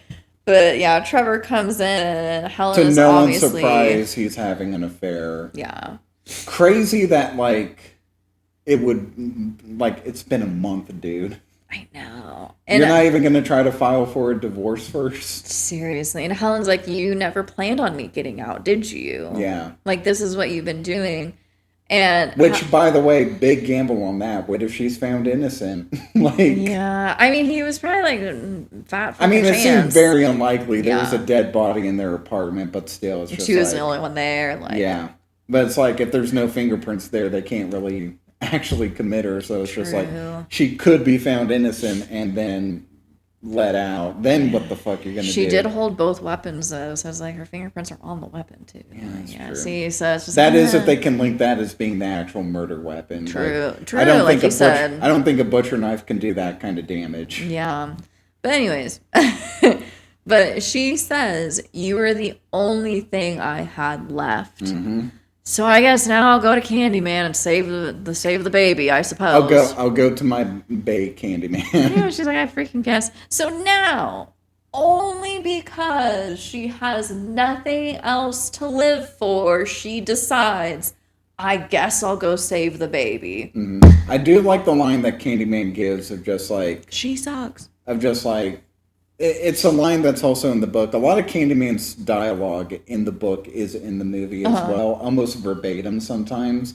But he has that cool line of just being like, why do you want to live? If I told you about me, you wouldn't beg to live. Like, I love that line. And it's a line verbatim from the book. And I remember reading that and I was just like, ooh, that's a fucking cold-ass line. And I just love him just like, be with me, you'll be immortal. Like, you will be, like, whispered in the classrooms. You'll be, like living, but without having to actually live. Yeah. So. Well, she goes to find him. Mm-hmm. And he... And literally, Anthony is a couple of apartments down. Yeah, he's literally just next door to Anne-Marie. Which is crazy that the police didn't find that, but then I think about the fact that these are the projects. They probably didn't look too hard. Well, and then I was going to say, I don't even think I mentioned this, after she gets the gang member, Candyman, put away or arrested, she offhandedly says to Bernadette, like, man, 2 murders there and nothing happened, but a white woman gets attacked and the whole place gets shut down. Mm-hmm. Anyways, cool, let me see that film. Thanks, Helen. You do really hate Helen. I'm not a fan. I mean, I get that. To me, I'm not quite there, though. Like, I see the arc that this character's going through. It's Agree fine. to disagree. Yeah, it's fine. So she goes back to find Candyman, and she's like, I got nothing else to live for, so go ahead and take me. And he's like, all right, baby cakes. And he open mouth Bee kisses her. Well, first, like, she finds him just lying down, just sleeping. I love the image of just Candyman. Oh, he's tuckered out. He's like, honk shoe. Honk shoe. Took a lot of effort to cut that psychiatrist a new asshole. He's tired, yeah. He's tired. And I love how, like, Helen, she has that hook, sticks it in his neck, and then he just gets up and he's, like, so happy to see her. He just takes the knife out. He said, Helen, baby. Helen, let's do big smooches. Let's do it right now. Let's do an open mouth bee kiss right and Helen's so I know like, it's real. Helen's like, I don't think so. Not with you. And Candyman's like, I wasn't asking. And just, yeah, open bee, like, these are real bees, yes, too. They in are. Tony Todd's mouth. They sure are. He had to have a little mouth guard in there so they weren't going to crawl down his throat, which is so scary. I think for the effect of the torso, there was just like a hollowed out torso that they sprayed with like pheromones to keep the bees. Yeah, there's a lot of pheromones involved. Yeah. And also the actress that played Helen is allergic to bees. Yeah. Yeah. So she was very nervous.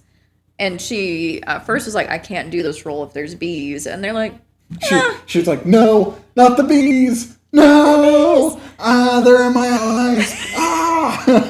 Well, it was funny because the director told Helen, the actress that plays Helen, he says, you're probably not allergic. And then she do a test and it's like she's more like allergic to wasps. But she is allergic to bees. But they're like, but not as much as wasps.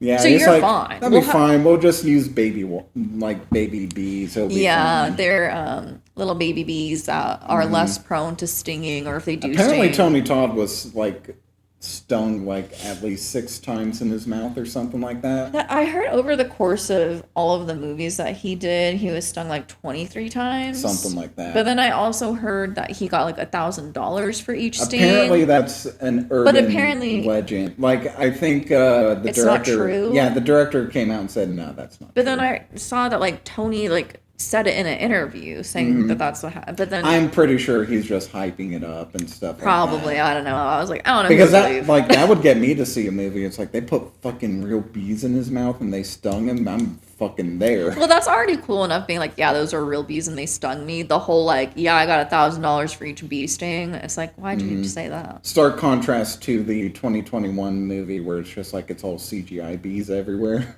Oh, lame. Is it? I'm pretty sure most of the bees in that movie are just CGI'd. Dumb. I mean, it makes sense. Bees are, like, endangered. You don't want to... That's true. You don't... It's a different time than 1992. You don't want to risk, like, harming actual bees, so... That is true. And also, they do crazy shit. Like, Anthony, at one point, like, has a swarm of bees over his head, which kind of is how Candyman is in the book, so... Yeah. You can't really do that with actual bees. They don't behave that way. All right. It's not that lame, I guess. Whatever. Just saying. Playing devil's advocate right there. Yeah, I get that. Let's see. So Helen... Oh, yeah. So open mouth bee kisses her. And then Helen goes to find... Replacing the French kiss. Open bee mouth. Yes. Open mouth bee kiss. And then Helen goes to find the baby in a trash pile. That's my next note.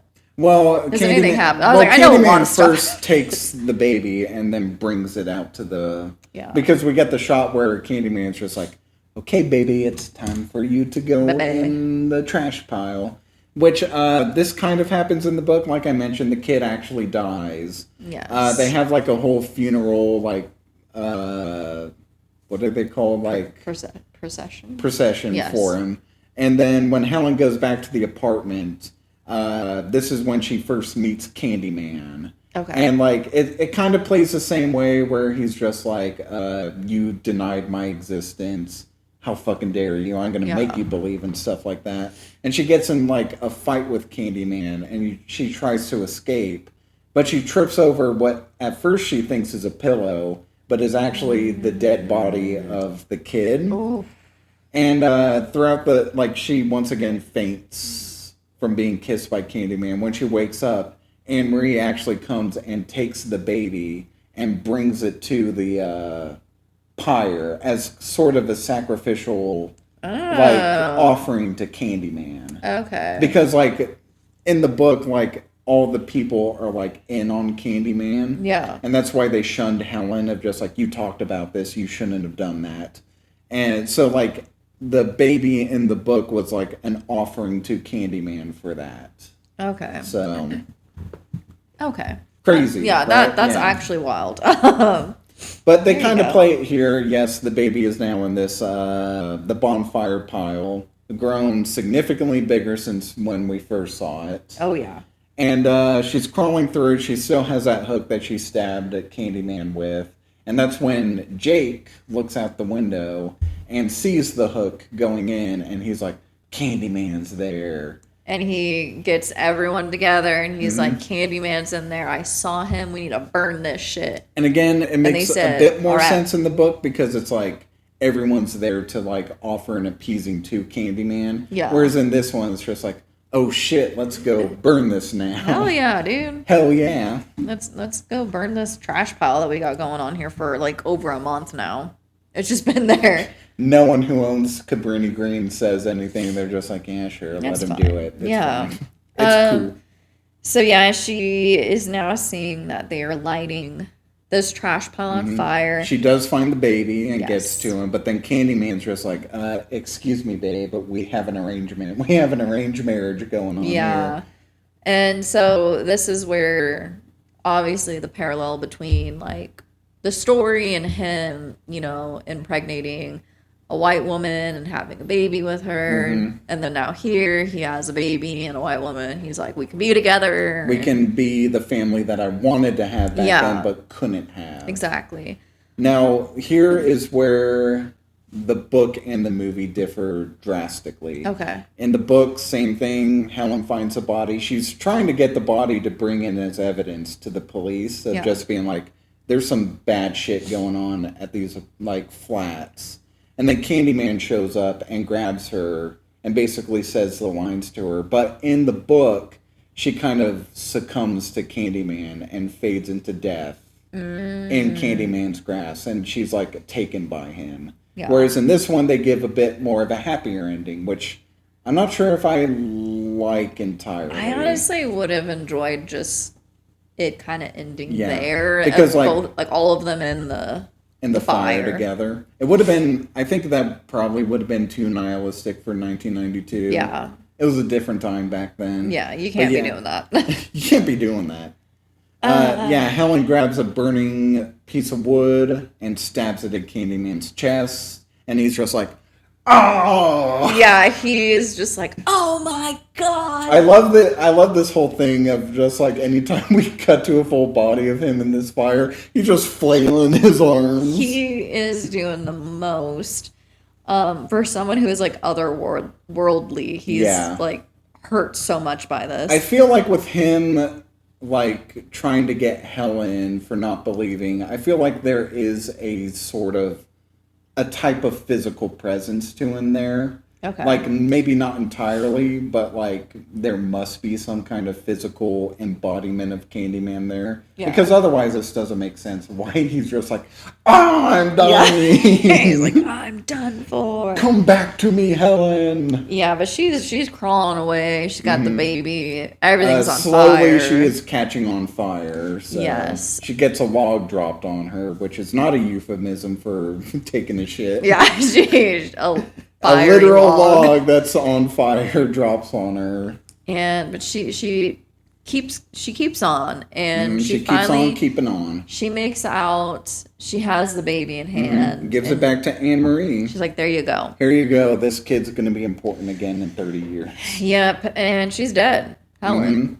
I don't like the burnt bald cap on Helen. It just seems weird. It's just like almost perfect, pristine face, then kind of fucked up. I know her hair was like specifically on fire. It's just the makeup. No, looks you're weird. right, because whenever after this, we snap over to her funeral right away. She into ground. I was like, yo, she's dead?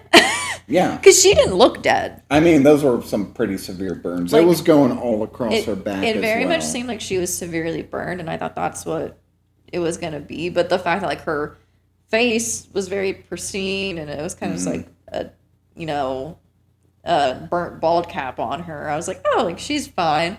Oh wait, oh no, she's dead. She's dead. It's like, never mind. Don't you know in horror movies when you're on fire, you're dead. Yeah, but did you notice how there's like literally no one at her funeral? There's 4 people there. One of them being Stacy, and I'm just like, Trevor, bad taste. Don't bring your new girlfriend to your dead wife's the funeral. mistress, crazy. Crazy. One of them is Purcell, and I guess Purcell brought another person because there's just one other random person there. Well, I think he was there at the dinner with them, but he wasn't. But that person had no lines exactly. at all. So he's just another colleague of Trevor. Yeah, it seems like. But then all of Cabrini Green shows up. Yes. This is where I see the white savior argument. Yes, but then I also see it as, I don't see it as all of the residents of Cabrini Green coming to pay their respects to her. I see it because... burying Candyman as well. Because Jake throws a hook immediately. The actual hook. Which, again, makes me think there is some physical presence to Candyman when he comes. So. And I feel like with that, I feel like they're saying, we know what you are. And we, like, you are a part of Candyman now. And we know that. And we're seeing you. And we're going, like, we're showing up to your funeral to tell you, like, we are going to warn people about you. Like how we do about Candyman. And I took it like that over them being like, oh, you saved my baby, thank you. Like, our whole community thanks you kind of thing. I don't see it as that. But I can see why. I can see why. I also kind of take it of just like, this is Helen's funeral, and she killed Candyman. This is also kind of a funeral for Candyman as well. Which, again, symbolically, Jake throws Candyman's hook in. But it's nice. I like that they all did show up. Yeah. But then, this is the part where I'm like, because we then see... we cut to Trevor, and I'm just like, I don't feel a fucking bit sorry for you, dude. You crying over Helen. He's crying now. You finally understand what you had. Yes, he's remembering how happy he was with Helen. That cutie Virginia Madsen, like, come on. His mistress is weirdly very upset, and it's just like... also weirdly no bra on. Like, girl, put on a bra.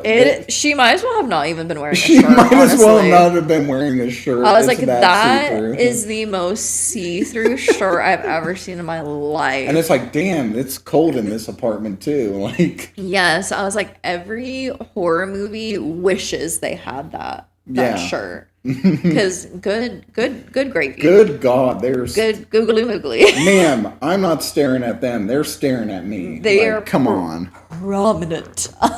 My God.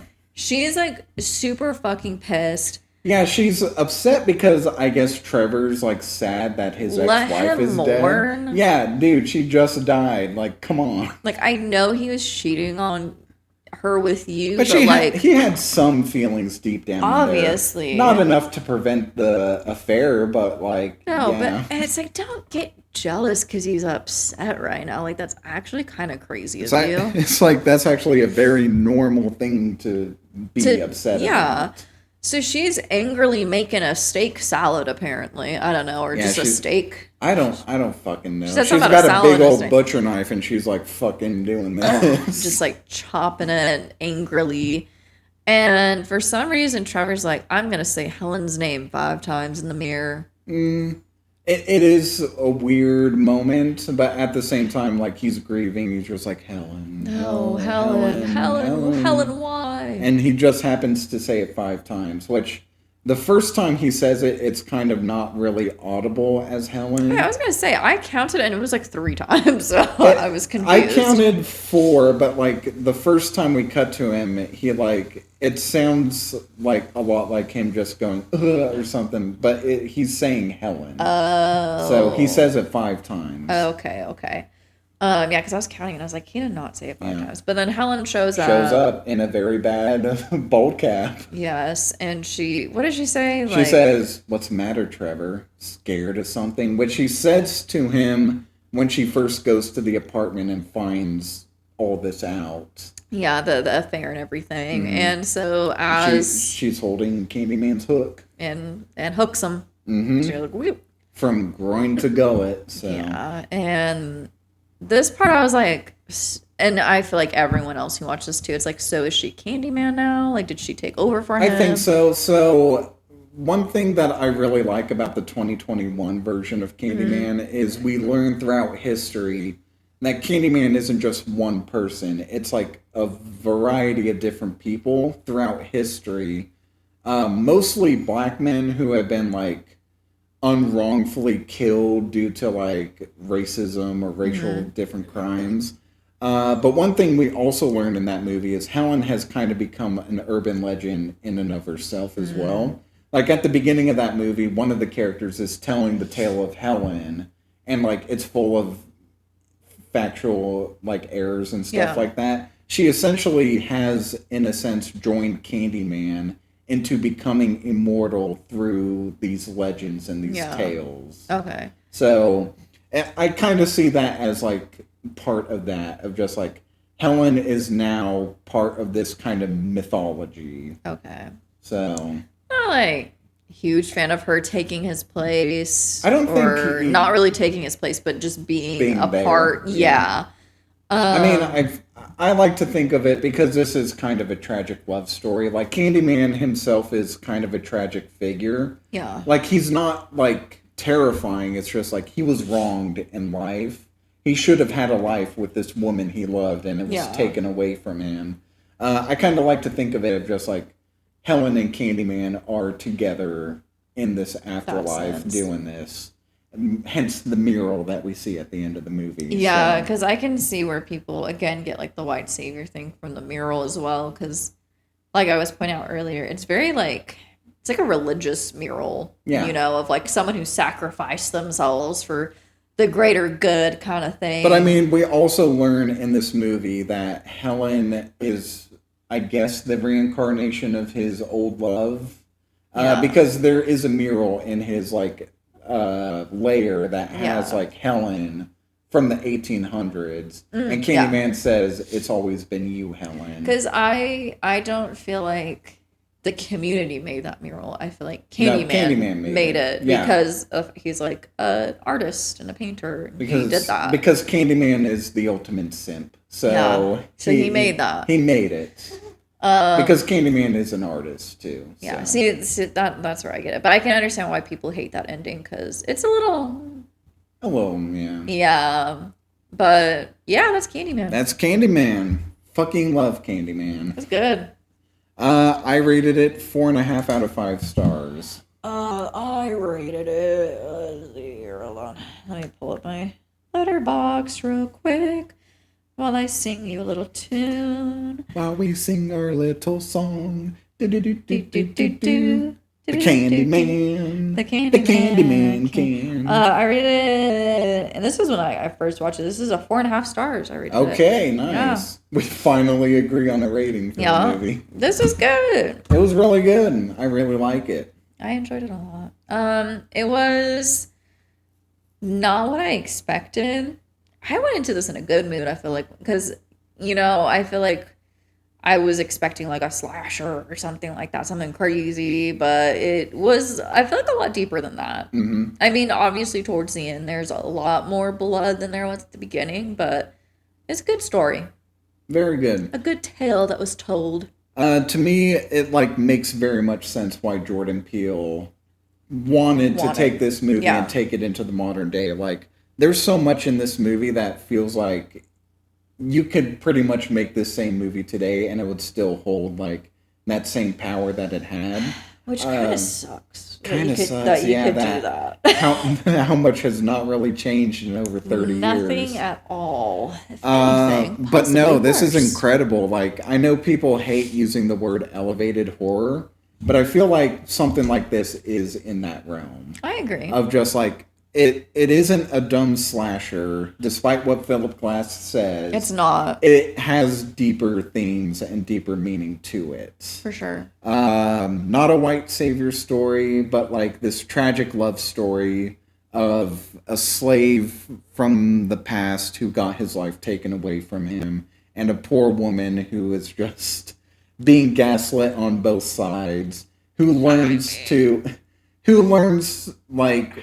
She kind of sucks a little bit. I get you. But, like, I see that arc of just, like, taking this white woman from privilege and finally, like, experiencing what it's like to have everything taken away from you. Yeah. which is what I imagine most of the people who live at Cabrini Green experience. Yeah. So, but no, solid film. I love this. I love how prevalent Candyman has stayed all these years later. Hell yeah. But anyway, enough about what the fuck we think about this movie. Yeah, we're gonna It's time shut to the get hell to up. our favorite segment. What does Letterboxd have to say? Yay! Yay! Cool. I didn't do So- as many as I normally do. I think I've gotten like 7 of these. So. I got a good couple. Okay. I have a couple high ratings and low ones. I did a little think I mixture. grabbed all just low ones because it's like I have such a high opinion of this. So. Yeah. So this one, 4 stars. Imagine dying for your thesis. I mean, some college kids do. You see how many of them like starve themselves by just eating ramen all the time? Bro, I remember like my 1 year of college, I wouldn't even eat ramen like cooked. Oh, like top ramen, Oh, you know? you would just. Eat I it raw. would break it apart and just eat it like that. And I Some know people do that. Well, I know some people do that, but they'll sprinkle like the seasoning in Oh, first. you would just noodles. No, just straight noodles. Crazy. Yeah, You raw dog them noodles. I was, and I ate a lot of rice-a-roni That too. makes sense, yeah. It was really good, and applesauce. Because I didn't have a fridge, so I didn't eat anything cold for a year. Damn. Yeah, it was bad. I'm glad I only did a semester of that. I was shit. like, I was severely depressed during that time. Anyways, Let's move past that. 3.5 stars. Would have left Trevor in a heartbeat when Candyman said, "Come with me." Helen, I came for you. Well, okay. Girl, don't come for me. I'm not all that special. No, she was like, "Please take me." Okay, 4 stars. If Candyman was real, I would simply just not say his name 5 times in the mirror. Do I have that one? Well, you did say his name 5 times in the mirror. Yeah, so. I did.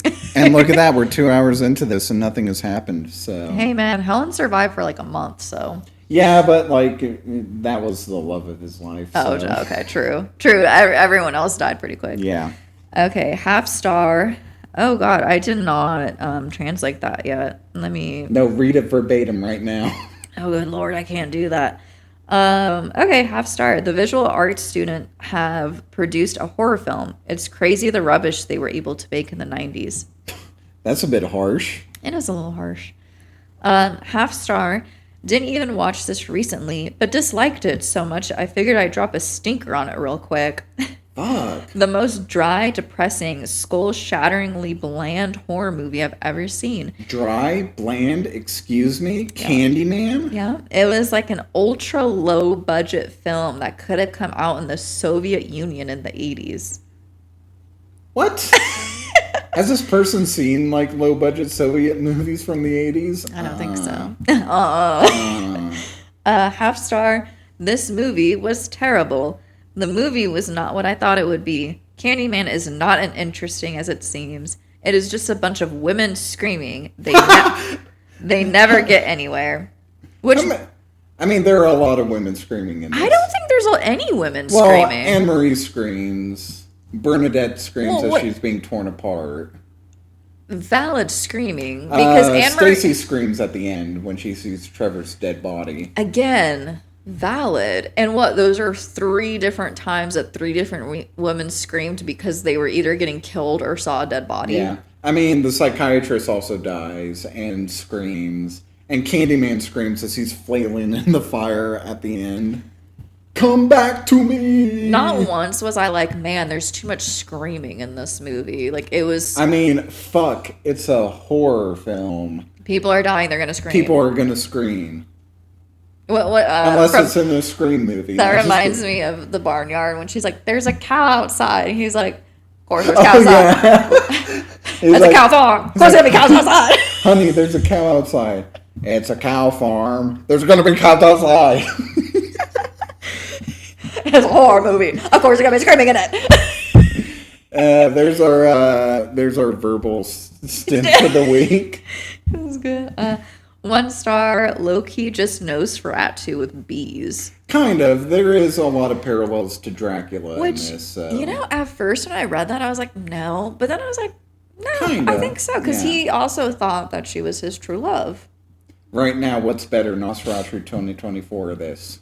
Nosferatu 2024. Oh, no, I would go this. Really? Yeah. I would say Nosferatu. I mean, I really like Nosferatu, but it's not in my top 50, so.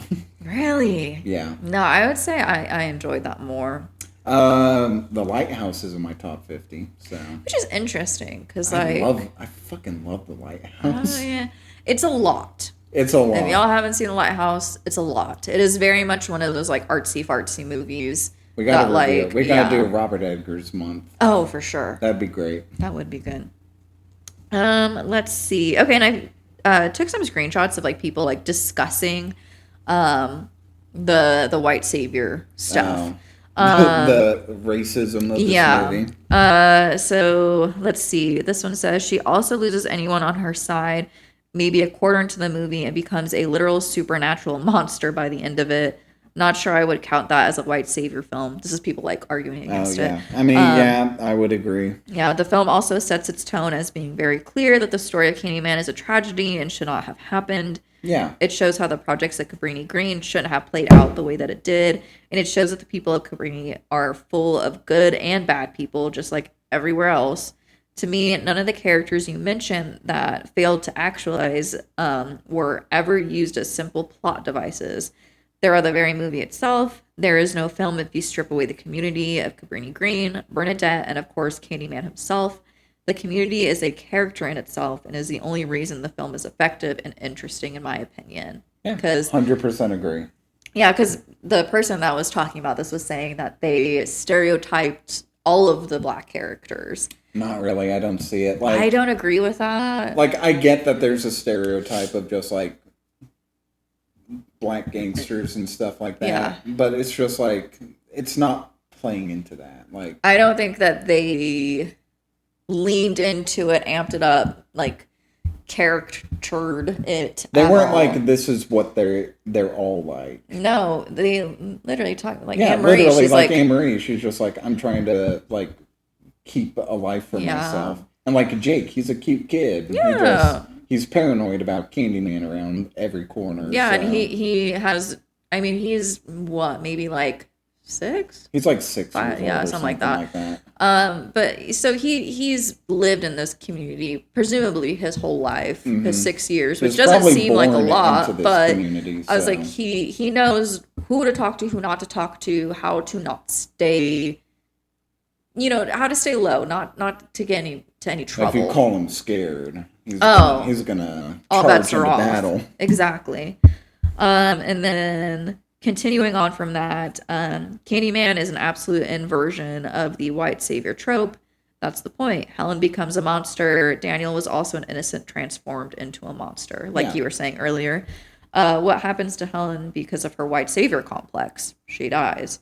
And then someone says, as a black man, I have to say that this is a really fucking stupid post talking about the person, about the white savior thing. Did you not watch Candyman? What happened to the white woman fucking around where she wasn't needed in the end?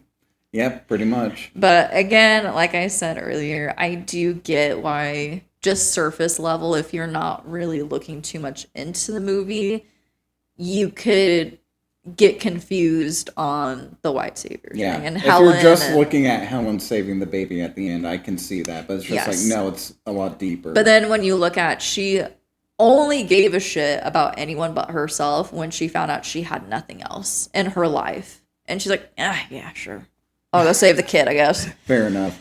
To me, it's just like taking a character who has that kind of privilege and bringing them down to just like, now she understands what this community goes through. You're a little nicer about it, but yeah. Yeah, that's true. That's true. No, I think you have a very valid, like, understanding of the film. It's just, I don't see it quite like that. I said, nah, y'all, she sucks. I don't hate Helen as much. So. Yeah. Okay, cool. Let me go. Candyman, half a star. Oh, no, you read that one. Okay. Okay, half a star. Moldy swine slop that is poured out in troughs for the lowest common denominator in your local Section 8 housing complex. Damn, that review is racist. Yeah, talk about racism. The lowest common denominator, I feel like this movie is much better than any 80s or 90s slasher film that you could just pull out of there. Yeah. Even more so than, like, Scream. Like, I love Scream. I love this more. Well, because Scream is just, like, fun and campy and Scream is meta and... Yeah, Scream's pretty much, like, taking the face of, like, what horror was at the time and just being like, we can take it seriously, but at the same time lampoon it at the same time. Exactly. And, like, it takes the horror genre at the time and just, like, elevates it in a way of just, like, oh, you can like horror. Mm-hmm. Whereas this is, like, on a different level. Yes. So interesting. Half a star. I watched this on Halloween at Randy's house in the 9th grade. Terrible movie. It's actually really good, but it's absolutely terrifying. I'm never watching it again. And then, like, a bunch of emojis down there. Okay. So this person loved it, but also hates it because it's terrifying. So half a star. Also, I just love it when these people bring up random other people, just like, I watched this at Randy's house. Like, why do I give a fuck? They want you to know. Half a star. I would rather take 2 ring baloney diameter sized dicks in both my mouth and asshole than watch this steaming pile of whale cum once again. Oh my goodness. See, you're the reason why we have explicit tags. Yeah, that's true. I was just like, damn, that's a crazy amount of things to put into a review. Good Lord. Okay. Fuck. I don't even know. Half a star. I wish my dad died. I don't even know what to make of that. I feel like they need to go to therapy. Yeah, instantly. Talk to someone else. Maybe you know that meme of just like straight to jail. Just yeah, like, straight to therapy. Oh man, that's crazy. 1 star. Horrific main character haircut. This movie pissed me off. Okay. I was going to bring this up earlier when we were talking about how pretty Helen was. I was going to say I saw someone, and I think it was that one, about how they didn't like her haircut. Yeah. That haircut was banging back in the 90s. Girl, it works for her. Yeah. She looks great. Yeah. She looks pretty. She is pretty. Virginia Madsen, call me up. No, I'm just kidding. I know you're watching. Bernadette was cute, too. Yeah, she was. Yeah. And she did not deserve the fate that she got. She was terrible. Such a great person, just a great friend. Was there for Helen with all of her crazy shit she was doing, and then for the most part, there's that one line where she was just like, "No, we're going the fuck home." She knows, right now. But she was like, "You're coming with me," though. She didn't abandon her. Yeah, that's true. See, she's a good friend till the end, just like Chucky. I'm your friend to the end. This is the end. Friend. Chucky, I've come for you. I need a Hellraiser crossover with someone. Something, yeah. Someone, anyone, please. At some point. I don't know. Some of the more recent Hellraiser movies aren't good. Absolutely not. Except for the Hulu remake. That one's I didn't mind that. It's fine. It's fine. And then my last one, 1 star. Cool vibes and Tony Todd owns, but nobody in this movie has personality traits or motivations. That's crazy because I feel like everyone in this movie has personality and motivations. I feel like, yeah, I didn't think anyone was like pretty like one-dimensional. No, but I agree. Tony Todd owns. He does. He is fantastic, and I miss him every single day. R.I.P. How old was he when he passed? He was 69, I think. Okay, well, which seems to be a common age that a lot of like celebrities die at. Like Alan Rickman died at 69. David Bowie died at 69. So it's weird. Interesting. Did a contract end? Like stop? Did it end at 69? I don't know. Hollywood's weird. Hollywood is weird. There's no 69 like club like there is 27 Club. Yeah. Have you ever heard of the 27 Club? I think I have, but I don't. It's like a lot of prominent people in the like music and film industry die at 27. Okay, like Jimi Hendrix died at 27. Anton Yelchin died at 27. Kurt Cobain died at 27. Yeah. Okay. It's crazy. I don't think it's a real conspiracy, but it's just an odd coincidence. Yeah. Let us know your conspiracy Let us know theories. your deepest conspiracy theories. Yeah, that'd be cool. I like reading conspiracy theories. Me too. Yeah. I don't buy into them, but I love reading them. Yeah, sometimes I do. Do you believe the moon landing's real? Yeah. Oh. It's No, I know why. One word. Russia. Russia would have called us out instantly if they even got a hint that it was faked. I feel like it was. In the 60s, Russia would have been like, they were watching. I don't know, maybe.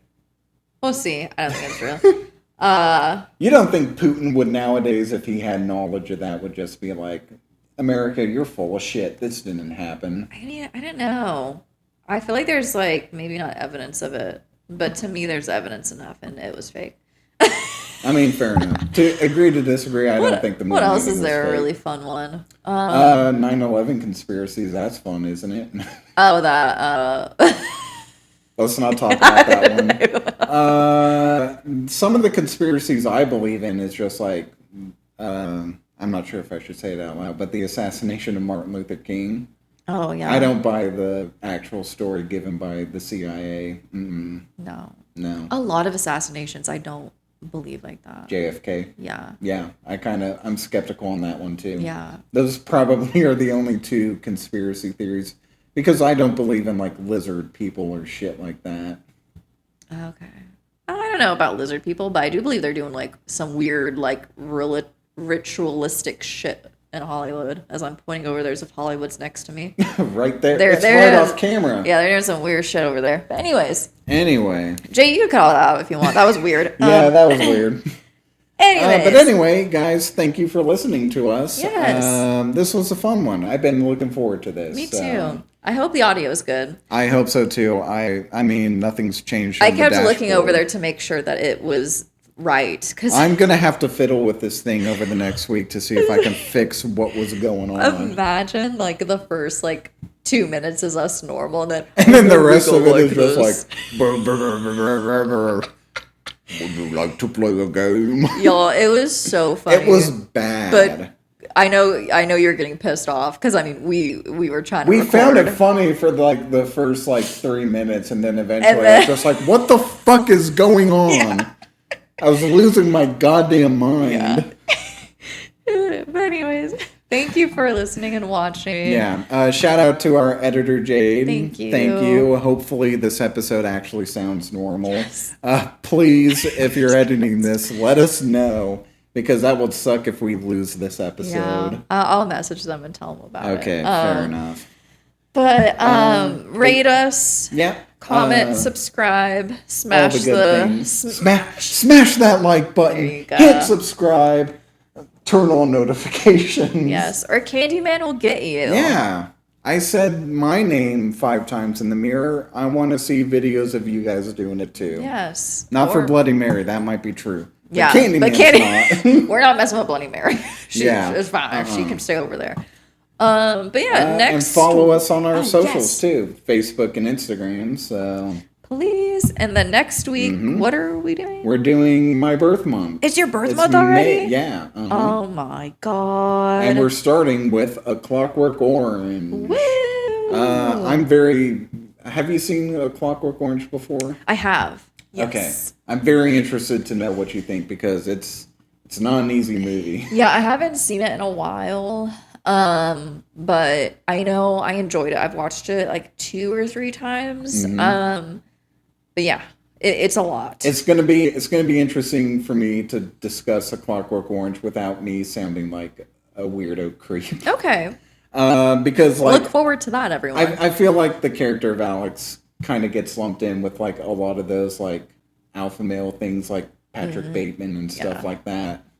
I don't know. We'll see. We'll talk about it. Okay. But yeah, and also with that, since A Clockwork Orange is based on a I was novel, about to ask you. I am going to read it. So Okay. My I- sister has read it. Okay. I have been wanting to read it for the longest time, but I just never got around to it. I own the book already. I've had for years. It's just I've never read it, and now I have an excuse to read it. Hell So yeah. Sweet. Look it's not- forward to yeah, that. it's not a very long book. It's like 200 pages. So It's your birthday. I know it's my birthday. Happy birthday. I'm turning 5,000 years old. It's like that episode of King of the Hill. when Hank goes over to Bobby's like new friend's house, and he's like, "Are you Oren?" Or I can't remember the guy's name. I think it was something weird like that. And the guy's like, or he's like, "Are you Oren's father?" Because this guy's like a 30-something-year-old man. Mm-hmm. And he's like, "No, I'm Oren." He's like, "How old are you?" And he's like, "How old am I? I am 3,000." Because he believed he was like a warlock or something. It was crazy. Anyway, no, in actuality, I'm turning 34, so I know I'm getting up there. Yeah, it's okay. I'll be 30 this year. I can feel my back giving out already. So I was just telling you my knees are hurting because it's storming outside. So that's how you know. It's just like my body's aching. Is it storming out? there's a storm a coming. That's our Midwestern coming out as well. So. But yeah, thank you guys for listening and stay crispy. Stay crispy. Crispy as Helen's head. Yes, as her bad bald cap. And for Candyman, just and he's like Kermit the Frog. I'm trying to think of what Stay spooked and sweet.